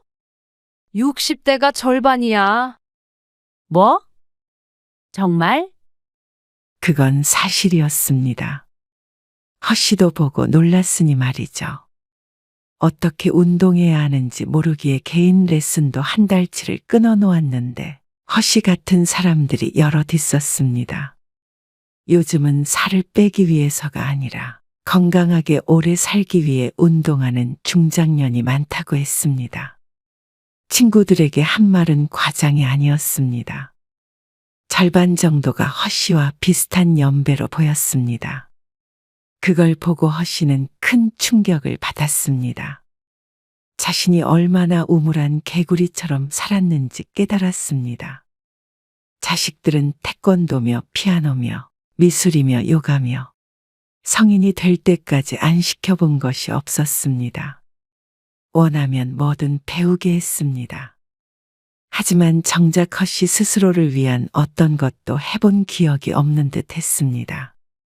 지천에 널린 게 헬스장이었는데 무릎이 아프다 허리가 아프다 하면서도 이 정도의 운동도 할 마음에 여유가 없이 살았습니다. 어쩐지 좋아 보인다? 예. 허씨가 생각해도 그런 것 같았습니다. 오랜만에 인생이 재밌다고 느꼈습니다. 스스로 가꾸고 스스로를 위하여 사는 게 이렇게 즐거운 일이라는 걸 처음 알았습니다. 그래서 집순이 소리를 듣던 허씨는 자꾸만 밖으로 나가게 되었습니다. 그러니 남편이 없는 외로움을 잊을 수가 있었습니다. 이렇게 보면 말년에 필요한 건 자식들이 아니라 돈인 듯 했습니다. 이마저도 자식들에게 나눠져 버렸다면 혼자 남은 노후가 어땠을지 상상이 갔습니다. 돈은 필요해도 같이 살 마음은 없어 보이는 아들이나 자기 자식밖에 모르는 둘째, 그리고 제 코가 석자인 막내까지. 셋을 합친 것보다 노후 자금이 있다는 게 더 위안이 됐습니다. 그리고 그렇게 잘 살고 있는 허씨가 원망스러웠는지 어느 날 며느리에게서 전화가 왔습니다. 어머님, 어쩜 자식 생각은 안 나세요? 아들이 시킨 것인지 아니면 본인이 할 말이 있어서인지는 모르겠으나 어쨌거나 허씨가 도와주지 않아 힘들다는 말이었습니다. 하지만 누가 사업을 하라고 등 떠민 적도 없었고 도와주지 않은 것도 아니었습니다. 그러니 허씨를 원망하는 며느리가 황당할 뿐이었습니다. 너희 여유될 때 받으려고 전에 빌려줬던 5천만 원 돌려달란 소리도 아직 안 하잖니. 그거면 됐지. 5천만 원이요? 그래. 사업 자금한다고 빌려갔던 거 말이야. 그거는 나중에 사정 좀 나아지면 갚어라. 그걸 받으시게요? 빌려준 돈 안 받는 사람도 있니? 허씨는 전화를 끊었습니다. 평소엔 전화도 않던 며느리가 돈 달라 그럴 때는 참 부지런하다고 생각했습니다. 허씨는 편한 노후를 얻은 대신 자식들의 마음을 잃은 듯 했습니다. 아니, 어떻게 생각해보면 처음부터 있지도 않은 마음이었습니다. 엄마는 딸이 이혼을 해도 눈 하나 깜빡을 안 해? 엄마 집에 들어가서 산다니까. 나 복직 미뤘어. 애만 두고 어떻게 일을 해? 이게 다 엄마 때문이야? 다른 부모들은 다 자식들에게 못해줘서 안달이에요. 그런데 엄마는 여력이 되는데도 안 해주시는 거잖아요. 그게 이기적인 부모죠. 맞아. 왜 이렇게 이기적으로 엄마 인생만 즐기며 살아? 누가 그 나이에 헬스장 다니고 쇼핑하고 그러고 살아? 다 손주 키워주고 뒷바라지 해주며 살지. 젊은 우리 인생은 생각 안 해? 엄마가 너희 인생 대신 살아줘? 그만큼 해줬으면 각자 인생 살면 안 되니. 젊은 인생만 가치 있어? 엄마 인생은 생각 안 해? 60 넘으면 다 산 것 같지? 너희도 한순간이야. 눈 감았다 뜨면 내 나이 된다고. 그때 가서 너희들은 너희 자식을 위해 그렇게 살래? 100세 시대라고 친다면 아직 3분의 2 정도 온 것이었습니다. 앞으로 살아갈 날이 길었습니다. 가지고 있는 재산이 많다면 많고 적다면 적은 것이었지만 자식들에게 뿌리지만 않는다면 허씨 혼자 사는 데는 충분해 보였습니다. 자식들은 그런 허씨를 보고 이기적이라고 했습니다. 엄마는 돈 쓸 줄도 모르는 천치라고 생각했죠. 엄마 목표가 뭔 줄 아니? 자식 셋이 어리둥절한 표정을 지었습니다. 가진 돈 다 쓰고 죽는 거야. 뭐라고요? 진짜 너무한 거 아니에요? 너무한 건 너희들이야. 너희는 부모한테서 졸업을 좀 해라. 나도 너희한테서 이제 독립하련다. 자식하고 등지고 사시다가 나중에 아프면 후회하시게요. 그럼 내가 묻자. 나중에 나 아프다고 매일 전화하고 찾아가면 너희가 받아줄 거야? 내 병수발 들어줄 거야? 그러자 입을 꼭 다무는 셋이었습니다. 질린다는 듯한 표정이었습니다. 거봐라. 너희도 각자 사는 게 좋을 거다. 나중에 아픈 엄마 데리고 살고 싶은 거 아니면 엄마 돈도 건들지 말고 엄마 시간도 건들지 말어. 나도 너희한테 기대면서 살고 싶은 마음 추호도 없어. 알아서 잘 살다가 아파도 내 돈으로 치료할 테니까 너희가 알아서 살아. 제사를 지내라는 것도 아니고 부모가 용돈을 바라는 것도 아니고 허씨의 자식들에겐 아무런 짐도 없었습니다. 그러니 허씨도 자식을 위한 그 짐을 내려놓을 생각이었습니다.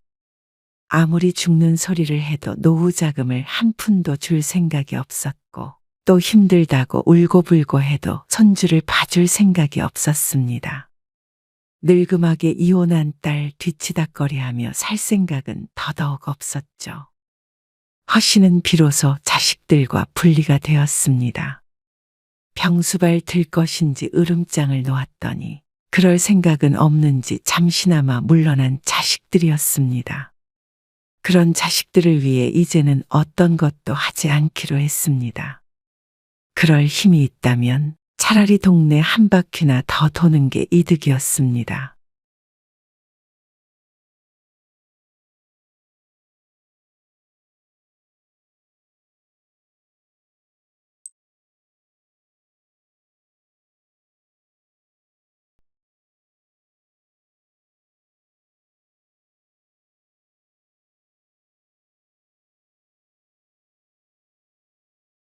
당신은 거기서 왜 대들어? 그게 엄마한테 할 소리야?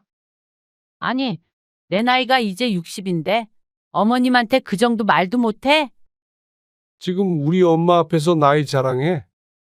그러는 당신은 어머님이 당신 며느리 험담하는데도 가만히 있어? 그게 무슨 험담이야? 당신은 우리 집에서 못생기고 못 배워 먹었다는 말 들으면 칭찬으로 알아듣나 보지? 아, 왜 이렇게 꼬였어? 이것 봐. 이러니까 엄마가 그렇게 화를 내시지. 그러니까 당신은 지금 다 내 잘못이라는 거야? 그래. 희준이네도 당신이 오지 말라고 했지. 당신은 어쩜 그러냐? 그거 좀 와서 전 부치고 하는 게 뭐가 힘들다고 그렇게 싸고 돌아? 뭐? 그거 좀 와서 전 부치고 하는 게 뭐가 힘드냐고? 왜 또 흥분하고 그래? 그러는 당신은 그 쉬운 전 쪼가리 하나라도 부쳐본 적이나 있어? 그걸 내가 왜 붙여? 그래, 귀한 장남이니까? 오늘 이야기 속 주인공은 59세 성신영 씨입니다. 그리고 그녀의 시어머니와 시집 식구들 그리고 남편에 관한 이야기이죠. 성 씨는 곧 60세가 됩니다. 하지만 여전히 시집의 메인 몸이었죠.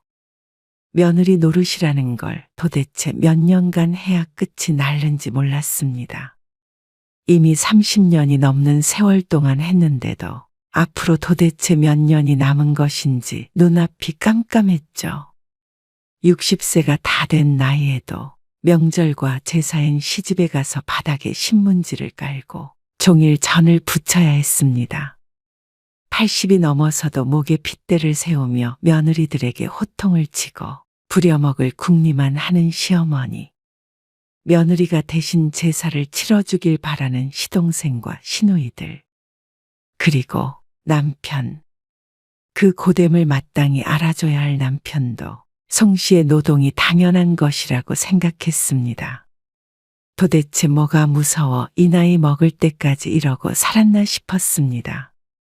이제는 시어머니도 두렵지 않았고 시집 식구 중 누구도 송 씨에게 상처를 줄 수 없었습니다. 그렇다면 더 이상 의미 없는 짓의 시간과 노력을 쓸 필요가 없었습니다. 그래서 송 씨는 동서와 함께 며느리들의 반란을 보여주기로 했죠. 송 씨 부부는 아들 둘을 다 키워놓고 곧 은퇴를 앞두고 있었습니다. 이제는 좀 편안한 생활을 하고 싶었습니다. 모두들 그런 노후를 꿈꾸겠죠. 하지만 송 씨에게는 해당이 되지 않는 삶이었습니다. 자식이 속을 썩이지 않는데도 다른 문제들이 있었습니다. 그리고 그 문제들이라는 건 전부 시어머니와 관련이 있었습니다. 노후에 편히 살 수 없는 이유가 시집이라고 하면 다들 비웃었습니다. 말도 안 된다고 말이죠. 너는 이 나이까지 그러고 살아? 말이 돼? 그래. 과장하는 거겠지. 손주 볼 나이에. 송 씨와 같은 경우가 많지 않았습니다. 이 정도 나이가 되면 며느리와 갈등이 있으면 있었습니다. 송 씨의 시아버지는 돌아가셨지만 시어머니가 86세로 아직 살아계셨습니다. 그리고 효심이 지극한 남편 덕이 컸습니다. 그래서 지금까지도 시집을 나몰라라 하며 살 수가 없었습니다. 어머니 매트리스 주문해놨어? 다음 주에 배송해 준대. 좀 빨리 안 된대? 그게 마음대로 안 되지. 그러게 그냥 어머님 동네에서 사는 게 낫다니까? 엄마가 혼자 어떻게 사? 그리고 엄마가 돈은 어디서 나고? 우리가 주문해드리는 게 맞지. 그건 시어머니를 모르는 소리였습니다. 시어머니가 정정한 것 말하면 입만 아프고 돈이야 두 아들이 매달 생활비를 대주기 때문에 어쩌면 송 씨보다도 여유로웠습니다. 그런데 남편은 그저 어머니 생각밖에 없었습니다. 그럴 거면 자기가 전화를 할 것이지 꼭 이런 건 송 씨를 시켰습니다. 어머님이 돈이 왜 없어? 나보다 많으시지. 도련님이랑 당신이 넉넉히 드리잖아. 아, 또 그 소리야. 당신 곧 퇴직하잖아.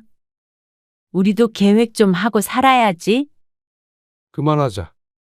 송 씨가 말문을 열려고 하자 남편이 시작하기도 전에 대화를 차단해 버렸습니다. 송 씨는 할 말이 많았지만 입을 다무는 것을 선택했습니다. 여기서 시작했다가는 한도 끝도 없다는 걸 알고 있었습니다. 매번 이런 문제로 다툰 것이 한두 번이 아니었습니다. 그러니 송 씨도 쉽게 이 주제에 대해서 말을 꺼내지 않았습니다. 한바탕 하고 나면 지치게 되니 말이죠. 송 씨의 시어머니는 경제활동을 한 적이 단 한 번도 없었습니다. 평생 주부로 살았고 한참 전에 시아버지가 돌아가신 뒤로도 소일거리 한 번 한 적 없었습니다. 조금 나오는 연금은 있지만 그걸로는 생활하기 충분치가 않았습니다. 그래서 네 남매 중에 아들 둘이서 시어머니의 생활비를 전액 대주고 있었습니다. 각자 달마다 80만 원씩이었습니다. 적지 않은 금액이었습니다. 그리고 생활비 외에도 추가 지출이 있어야 할 때는 꼭 장남인 송 씨의 남편이 주로 냈습니다. 남편은 책임감이 남달랐는데 송 씨는 개인적으로 그 책임감이 아내에게도 좀 있었으면 하는 마음이었습니다. 참고로 매트리스 비쌌어. 100만 원 가까이 하는 금액이었습니다. 송 씨 부부도 이제 노후를 걱정해야 할 때인데 이렇게 불시에 나가는 돈 때문에 골치가 아팠습니다. 차라리 형제끼리 모두 공평하게 나누면 모르겠지만 내 남매 중에 장남이라는 이유로 남편이 나설 때가 많았습니다. 그게 불만이었습니다. 하지만 어머니 얘기만 나오면 예민해지는 남편 때문에 30년 넘는 긴 세월 동안 그냥 참고 살았습니다. 시어머니가 좋은 분이었다면 송 씨도 좋은 마음으로 챙겼을 수도 있었습니다. 송 씨도 그리 못된 사람이 아니었습니다. 하지만 평생 송 씨에게 좋았던 적이 없던 분이었습니다. 시어머니란 사람은 말이죠. 이제 구순을 바라보는 시어머니는 여전히 송 씨에게 모질고 독했습니다. 평생을 맞벌이를 했는데도 불구하고 며느리는 사랑하는 아들 등골을 빼먹는 여우쯤으로 여겼습니다. 한편으로는 합법적으로 부릴 수 있는 몸종처럼 여기는 것 같기도 했습니다. 그리고 어머니에게는 그런 몸종이 둘이나 있었습니다. 시어머니에게는 복이었죠. 나 이번에는 정말 회사 빼기 힘들어. 그냥 하루 좀 쉰다고 하면 되잖아. 당신 회사는 그게 쉬워? 요즘 계속 야근하는 것도 일 때문인데 어떻게 나 혼자 제사 때문에 하루를 통째로 쉰다고 그래? 다른 일도 아니고 제사인데 왜 못 쉬어? 송 씨와 남편은 서로를 이해하지 못한다는 듯이 바라보았습니다. 어떻게 회사에 다니는 사람이 송 씨의 사정을 전혀 이해하지 못하는지 송 씨는 이해하지 못했습니다. 아버님 제사도 아니고 나는 시할머니 제사에도 회사를 쉬고 가야 된다는 거야? 당연하지. 송 씨는 얼굴도 모르는 시할머니였습니다. 남편이 어릴 적에 돌아가셨다고 들었죠. 당신이 내려가면 되잖아. 나는 빼고. 송 씨의 말에 남편이 황당하다는 듯이 대꾸했습니다. 당신 없이 혼자 내려가라고? 말이 돼. 아니면 당일에 회사 끝나고 내려가면 되잖아.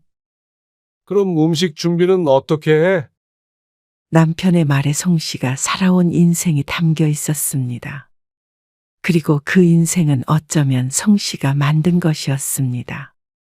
30년 넘게 이렇게 살아온 것이 잘못이었죠.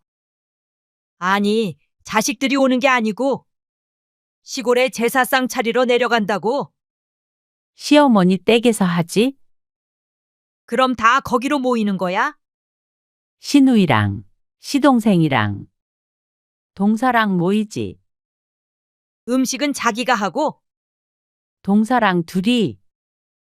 아이고, 아이고 소리는 송 씨의 마음을 대변했습니다. 송 씨도 시집만 생각하면 한숨부터 나왔습니다. 자식들이 제사 때문에 송 씨의 집에 올 일은 없었습니다. 죽어도 제사를 물려받고 싶은 생각이 없었습니다. 시어머니 살아계신 동안 도리는 하자 생각하고 있을 뿐이었습니다. 그리고 같은 일을 하더라도 내 집에서 하고 싶지는 않았습니다. 차라리 가서 일만 하고 오는 게 마음 편했습니다. 결국 송 씨는 회사를 하루 쉬었습니다. 그리고 제사 전날에 내려갔습니다. 당일 아침에 가는 게 보통이겠지만 새벽부터 일해야 한다는 시어머니의 성화에 늘 전날에 가야 했습니다. 동서 벌써 왔어? 회사를 마치고 가자 동서가 미리 와 있었습니다. 집이 송 씨보다 좀 더 가까운 까닭이었습니다. 동서가 송 씨를 보고 반가운 기색을 보였습니다. 이리 줘봐. 내가 할게. 저녁상을 차리고 있는 동서를 도왔습니다. 시어머니도 이미 식사를 마쳤고 늦은 시각이라 저녁은 건너뛰고 싶었지만 그랬다가는 불호령이 떨어질 것이었습니다. 아들들을 굶긴다고 말이죠. 얼른 자. 내일 일찍 일어나야 되잖아. 송 씨는 동서를 다독거렸습니다. 그리고 다음날 오전 4시 반에 일어났습니다. 이미 시어머니는 깨어나서 부엌을 서성거리고 있었습니다. 잠이 그렇게 많아서 어따 써. 시어머니가 내뱉는 말에 송 씨와 동서가 서로 눈을 맞췄습니다. 빨리 움직여. 이래서 언제 다 해? 연로한 시어머니는 한켠에 앉아서 지시를 했습니다. 한두 번 해보는 것도 아니고 일일이 말을 해줘야 알아? 저거 봐, 저거. 하품하지? 이래가지고 오늘 안에 다 차리겠냐? 동서가 찔끔하는 얼굴로 표정을 수습했습니다. 그리고 송 씨는 그런 동서를 이해했습니다. 4시 반부터 일어나서 음식을 하니 피곤하지 않을 리가 없었습니다. 그리고 이렇게까지 일찍 일어나야 하는 이유가 있었습니다. 해야 하는 음식의 양이 거진 20인분 정도가 되었습니다. 그러니 음식 하나를 하더라도 한가득 해야 했죠. 그런데 문제는 그걸 먹을 사람이 없다는 것이었습니다. 시누이들까지 오더라도 10명이 안 되는 인원이었습니다. 그런데 제사 음식은 사람이 아니라 귀신이 먹는 거라며 늘 차고 넘칠 양을 고집하는 시어머니였습니다. 그러니 며느리들이 죽어날 수밖에 없었습니다. 거기 신문지 깔어. 시어머니가 신문지를 발치에 툭 던지며 말했습니다. 어머님, 전 늘 많이 남아서 다 버리잖아요. 양을 좀 줄이면 어때요? 그러면 그냥 식탁에서 부치면 되잖아요. 그러자 거의 뚝배기 깨지는 듯이 쏘아붙이는 소리가 들렸습니다. 신문지 깔어. 양을 줄이긴 뭘 줄여? 네 맘대로 할 거면 네가 시애미 해. 대충대충 할 거면 제사는 뭐하러 지내냐? 아이고, 알겠어요. 시애미를 아주 그냥 똥으로 알아. 내가 나가 죽어야지. 동서가 다급하게 눈빛을 보냈습니다. 송 씨가 주섬주섬 신문지를 깔자 거실에 앉아있던 남편도 인상을 쓰며 고개를 가로저었습니다. 군말하지 말라는 신호였습니다. 불같은 시모의 성격을 알기에 또다시 참았지만 지금 이 상황을 바꾸고 싶은 것은 송 씨뿐인 듯 했습니다. 며느리가 이제 곧 환갑인데도 여전히 찍어 눌러야 직성이 풀리는 시어머니였습니다. 입만 열었다 하면 고운 소리는 나오지 않았고 늘 소리만 질렀습니다. 저러다 득음을 하지 하고 송 씨 혼자 마음속으로 늘 생각하곤 했습니다. 희준이랑 영준이는 왜 안 데리고 오는 거야? 데리고 온다고 오나요? 그러자 시어머니는 혀를 찼습니다. 다 지혜미가 제사를 똥으로 하니까 새끼들도 그러는 거지. 그리고 회사 때문에 평일에는 못 오죠. 그러자 시어머니도 투덜거림을 멈췄습니다. 그래도 손주들 좋은 회사에 다니는 게 자랑인 양반이라 그랬습니다. 또 아들들이 결혼을 아직 안 한 것이 다행이라면 다행이었습니다.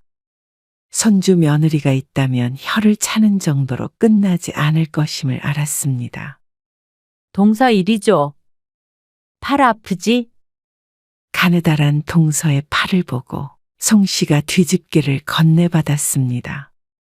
워낙 허약 체질이라 송 씨가 좀 더 하는 게 나았습니다. 그런데 그마저도 시어머니는 마음에 들지 않은 듯 했습니다. 뭘 했다고 벌써 팔이 아파? 요령이 없어서 그런 거잖아. 너 진짜 바보 아니냐? 어디가 부족한 거 아니야? 왜요, 어머님? 얼른 하고 치워야죠. 너도 똑같아. 아무튼간 내가 며느리 보기 치질이도 없어. 시어머니는 송 씨가 하는 모든 일이 마음에 안 든 듯 했습니다. 그렇다고 송 씨가 바보 소리를 들을 나이는 아니었습니다. 예전 같았으면 몰라 눈물이라도 찍었을 테지만 이제 그럴 때는 지났습니다.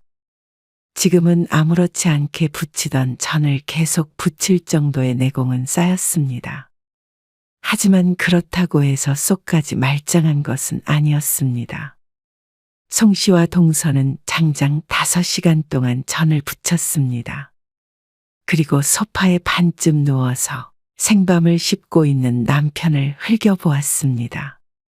남자들이 부엌에 들어오는 순간 전 바구니가 뒤집어질 것을 알기에 가만히 있었지만 얄미운 것은 얄미운 것이었습니다. 송 씨는 제사나 명절에만큼은 남자로 태어나지 못한 것이 그렇게 원통했습니다. 그리고 다음 해 큰일이 두 가지가 있었습니다. 송 씨의 큰아들이 결혼한 일과 남편의 은퇴였습니다. 이 두 가지 사건 때문에 송 씨와 남편은 다툼이 잦아졌습니다. 당신 은퇴도 했는데 어머님 생활비를 좀 조정해 보는 게 어때? 아가씨들도 조금씩 내고. 송 씨 마음 같아서는 아들들이 50만 원씩 내고 딸들이 30만 원씩 내면 좋을 것 같았습니다. 그런데 그 말을 듣자마자 남편이 불같이 화를 냈습니다. 자꾸 왜 그러는 거야? 얘기 진작에 끝났잖아. 그건 당신이 회사에 다닐 때 얘기고. 어떻게 지금처럼 계속 들여? 아, 엄마가 사시면 얼마나 사신다고 그래. 용돈 얘기가 나오면 꼭 나오는 단골 멘트였습니다.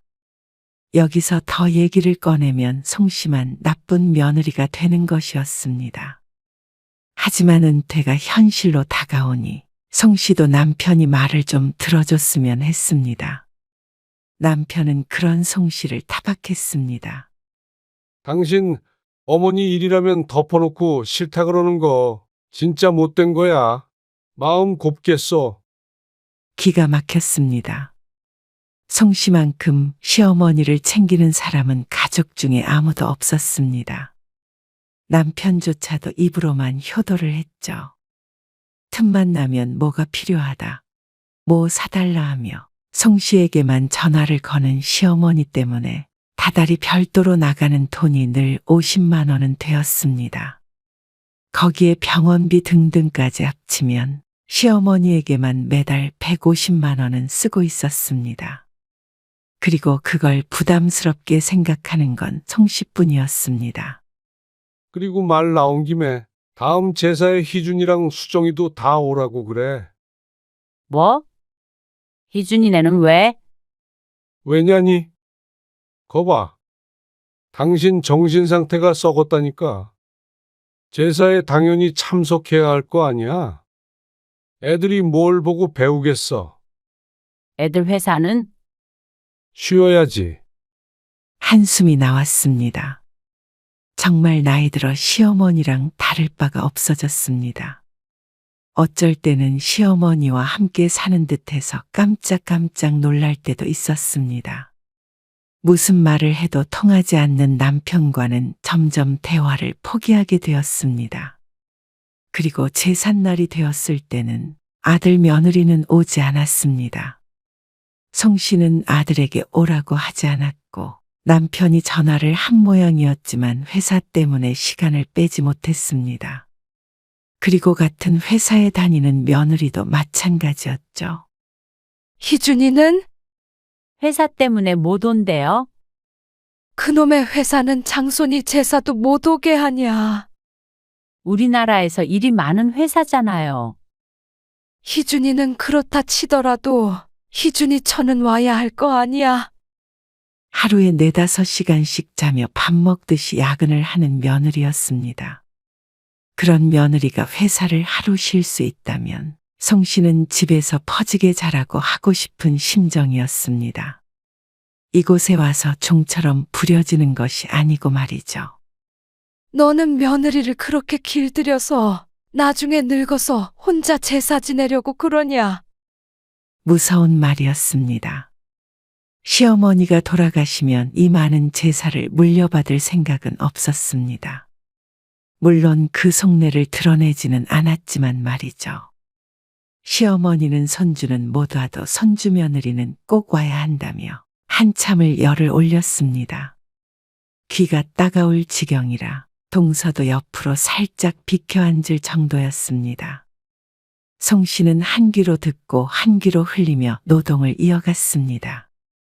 손주가 일 때문에 못 온다 그러면 별말 없더니 같은 직장에 다니는 두 사람인데 왜 며느리는 여자라는 이유로 이렇게 욕을 먹어야 하는지 몰랐습니다.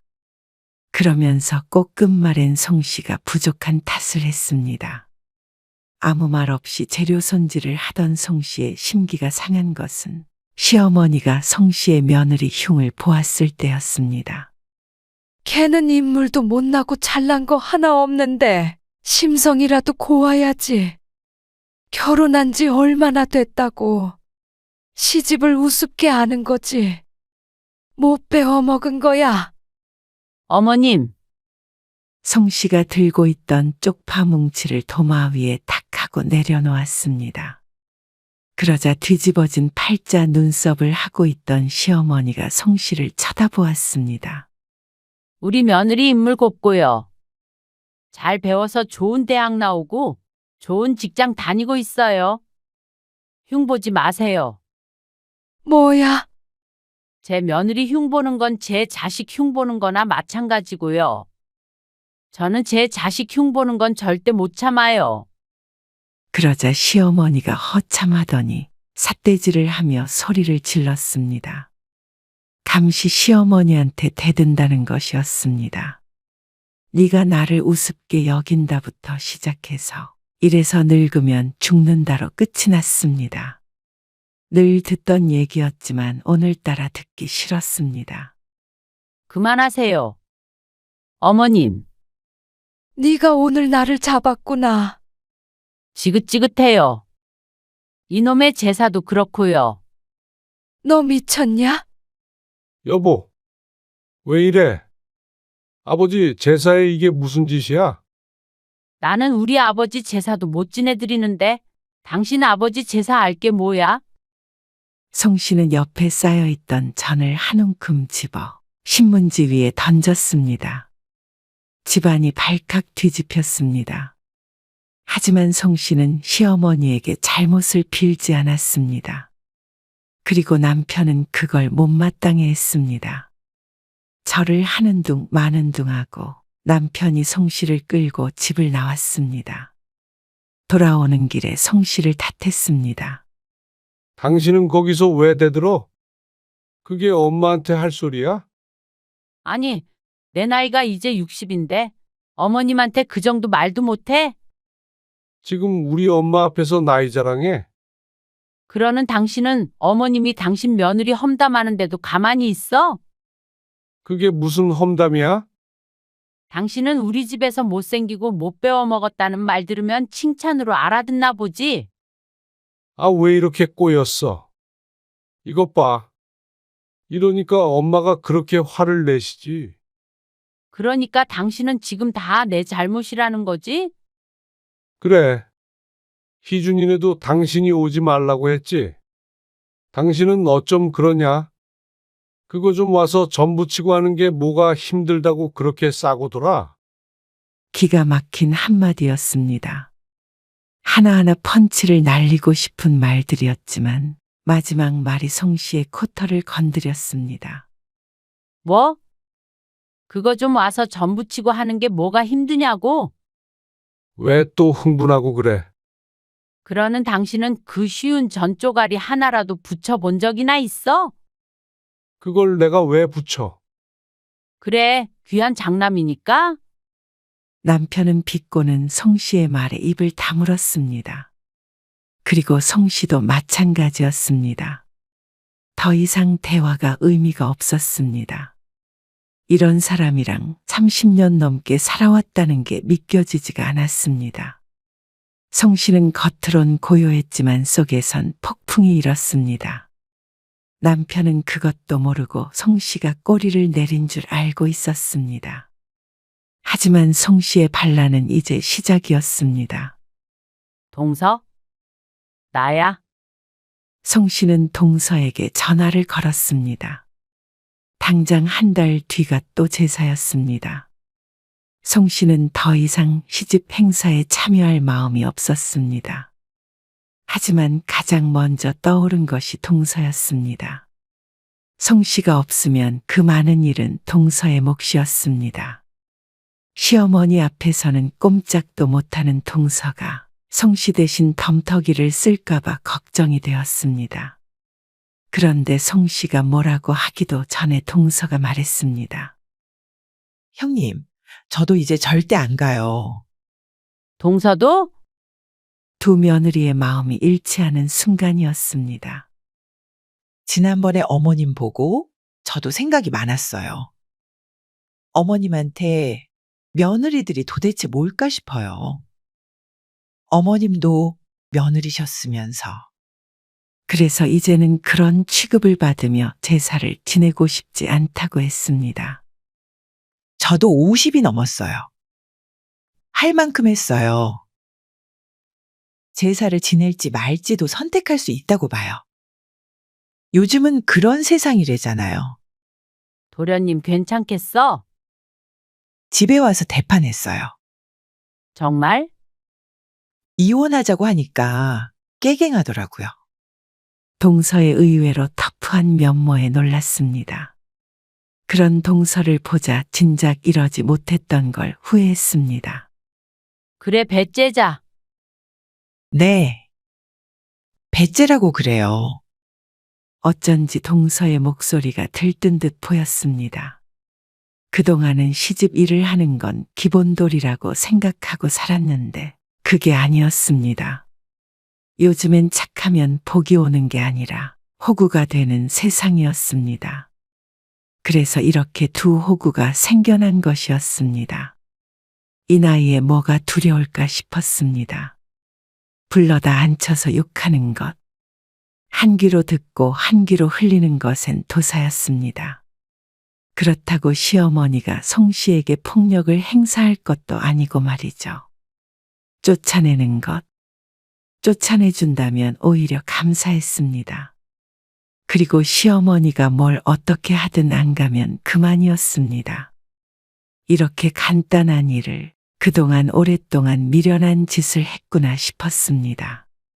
그리고 한 달 뒤 제삿날이 되었을 때 다들 두 며느리가 회사를 쉬고 올 것이라고 생각했습니다. 남편도 그런 줄로만 알고 있었는데 천만의 말씀이었습니다. 얼른 짐 싸. 바로 출발하게. 퇴근해서 집에 온 송 씨에게 남편이 말했습니다. 출발하긴 뭘 출발해? 나 내일 출근해. 뭐? 엄마한테 가야지. 당신 혼자 가서 젖달라 그래. 뭐야? 남편이 불시의 공격을 당한 듯 대꾸했습니다. 젖달라는 말보다도 송 씨가 안 간다는 사실이 충격적인 것 같았죠. 그리고 그때 남편의 휴대폰이 울렸습니다. 시동생에게서 걸려온 전화였습니다. 그리고 남편의 반응과 흘러나오는 소리를 듣자 하니 그 집도 난리가 난 것 같았습니다. 당신 진짜 왜 이러는 거야? 갱년기야? 아니면 갑자기 노망이 났어? 몰라, 당신네 제사 알아서 지내. 나는 내일이나 열심히 할래. 당신이 안 가면 어떡하자는 거야? 재수 씨도 안 간다는데 둘이 짰어? 텔레파시가 통했나 보지. 진짜 말장난 할래? 얼른 짐 싸. 엄마 기다려. 당신 은퇴했으니까 당신이 주부 아니야? 그러면 가서 전 부치고 해? 내가 어떻게 해? 왜? 별거 아니라며. 도련님이랑 둘이 사이좋게 하면 되겠네. 남편은 화를 내다가 설득하려 하다가 난리도 아니었습니다. 데리고 가려면 당장 끌고 내려가야 하는데 정말로 무력을 쓸 수도 없는 것이었죠. 나 내일 일찍 출근해야 해서. 씻고 잘게. 그러자 남편이 답답한 듯 가슴을 퍽퍽 내리치더니 혼자 나갔습니다. 아무래도 시골에 혼자 가려는 모양이었습니다. 송 씨는 신경도 쓰지 않았습니다. 그런데 남편이 시어머니 댁에 도착할 쯤이 되자 휴대폰에 불이 났습니다. 시어머니였습니다. 무슨 말을 들을 줄 알기에 아예 받지 않았습니다. 굳이 이 밤에 귀를 더럽힐 필요가 없었습니다. 그러자 남편한테도 전화가 오고 배터리가 닳을 지경이었습니다. 전부 받지 않고 있다가 동서에게서 전화가 오니 받았습니다. 형님, 저 지금 드라마 보고 있어요. 그 인간은 혼자 갔고요. 그리고 송 씨와 동서는 서로 키득거렸습니다. 이런 일을 가지고 여태 왜 그러고 살았나 몰랐습니다. 그리고 동서도 같은 말을 했죠. 속이 다 시원하네. 혹시라도 그 인간이 와서 한마디 말이라도 했다간 저 이혼해요. 송 씨는 다음 날 태연하게 출근을 했습니다. 그리고 퇴근해서 집에 오니 남편이 소파에 앉아 있었습니다. 표정은 누구 하나라도 죽은 듯이 심각했습니다. 당신 어떻게 그렇게 매정해? 재수 씨랑 둘이 작정하고 제사를 망칠 수가 있어. 송 씨는 짐짓 놀란 표정을 지었습니다. 저런 왜 망쳤지? 이상하네. 전 부치는 것도 별거 아닌데. 요리할 사람도 많잖아. 그러면 나이든 엄마 보고 음식을 하라는 거야? 아들들이 하면 되지. 그 정도로 우리한테 제사밥 얻어드셨으면 조상님들도 뭐라고 못하실 거야. 이제 당신이 정성껏 모셔. 엄마가 이러면 유산 한 푼도 못 준다 그러시더라. 유산? 기가 막힌 소리였습니다. 유산을 못 준다는 게 억울한 게 아니라 받을 게 없었습니다. 시골집 하나가 유일한 재산인데 팔아봤자 얼마 하지도 않는 걸로 나머지 인생을 저당 잡혀 살 마음이 전혀 없었습니다. 모아둔 돈도 없어서 매달 자식들에게 생활비를 받는 시어머니가 유산을 거론했다는 것 자체가 코미디처럼 느껴졌습니다. 그 말을 그대로 옮기고 앉아있는 남편은 웃기지도 않은 코미디언이었죠.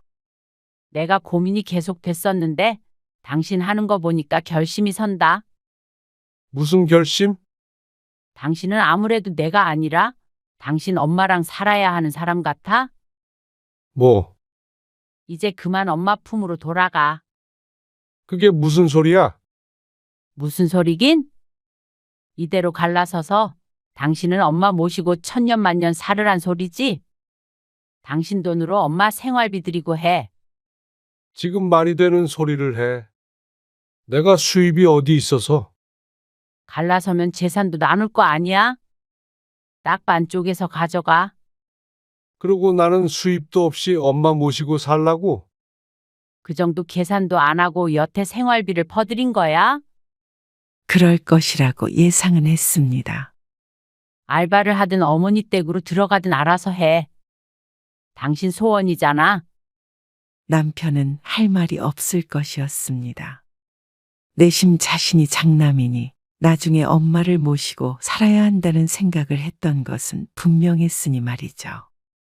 말은 안 했지만 여태 같이 살았으니 그 속내를 눈 감고도 알았습니다. 갈라서기로 생각하자 송 씨가 가지고 있던 모든 고민이 한꺼번에 해결이 되는 듯 했습니다. 결국엔 모든 것이 남편 때문이었습니다. 시어머니가 그렇게 며느리를 함부로 대했던 것도 다 믿는 구석이 있었기 때문이었습니다. 남편이 아끼지 않으니 시어머니라고 아낄까요? 남편이 송 씨를 아꼈다면 장남 귀하게 생각하는 시어머니가 송 씨를 그렇게 대할 수 있을 리가 없었습니다. 그리고 돈 걱정도 남편의 효자 노릇 때문에 늘 고민이 됐던 것이었죠. 머릿속이 맑아졌습니다. 시집을 끊어낼 것이 아니라 더 가까이 있는 연결고리를 끊어내야 했습니다. 그래야 말년에 자신이 살 것 같았습니다. 얼굴만 보면 폭언을 일삼는 시어머니나 그런 아내의 편은 한 번도 들어준 적 없는 남편을 곁에 두고 살 수는 없었습니다. 여태까진 자신이 바보 같아서 당했다지만 이제라도 바로 잡아야 했습니다. 뭐든지 늦었다고 생각할 때가 가장 빠른 것이니 말이죠. 남편은 이혼은 죽어도 안 된다며 노발대발했습니다. 하지만 이미 마음을 먹었고 남편은 꼭 이혼을 해줘야 했습니다. 그동안 전화로 송 씨에게 욕설을 하기도 했던 시어머니의 음성도 휴대폰에 고스란히 녹음이 되어 있었습니다. 이걸 들으면 누구나 책임이 있는 사람으로 남편을 지목할 게 분명했습니다. 그 인간이 저 다시는 시댁에 안 가도 된대요. 동선에는 상황이 좀 더 나았습니다. 꼴이 말았구나. 이제 제사 안 가요. 아무것도 안 가요. 명절도 생신도.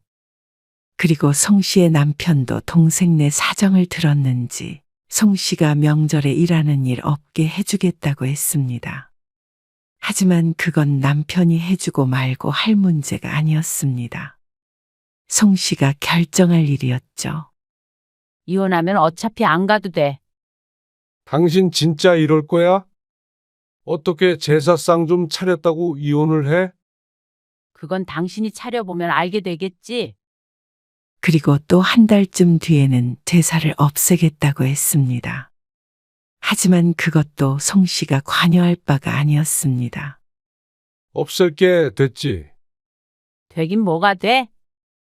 당신 정신 상태가 안 고쳐졌는데? 당신네 집 제사를 하든 말든 나는 이제 상관없어.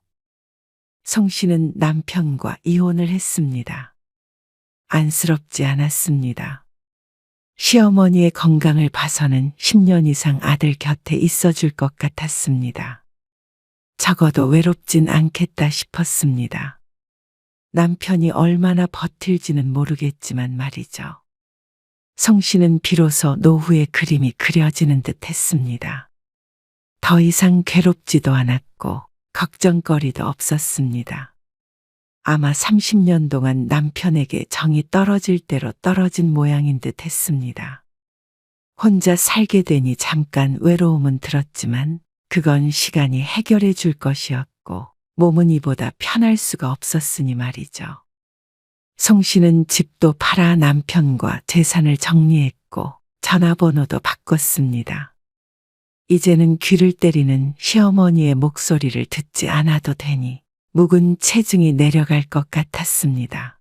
그리고 무엇보다 자신의 아들 며느리가 제사 때문에 괴로울 일은 없겠다 싶으니 행복할 따름이었습니다.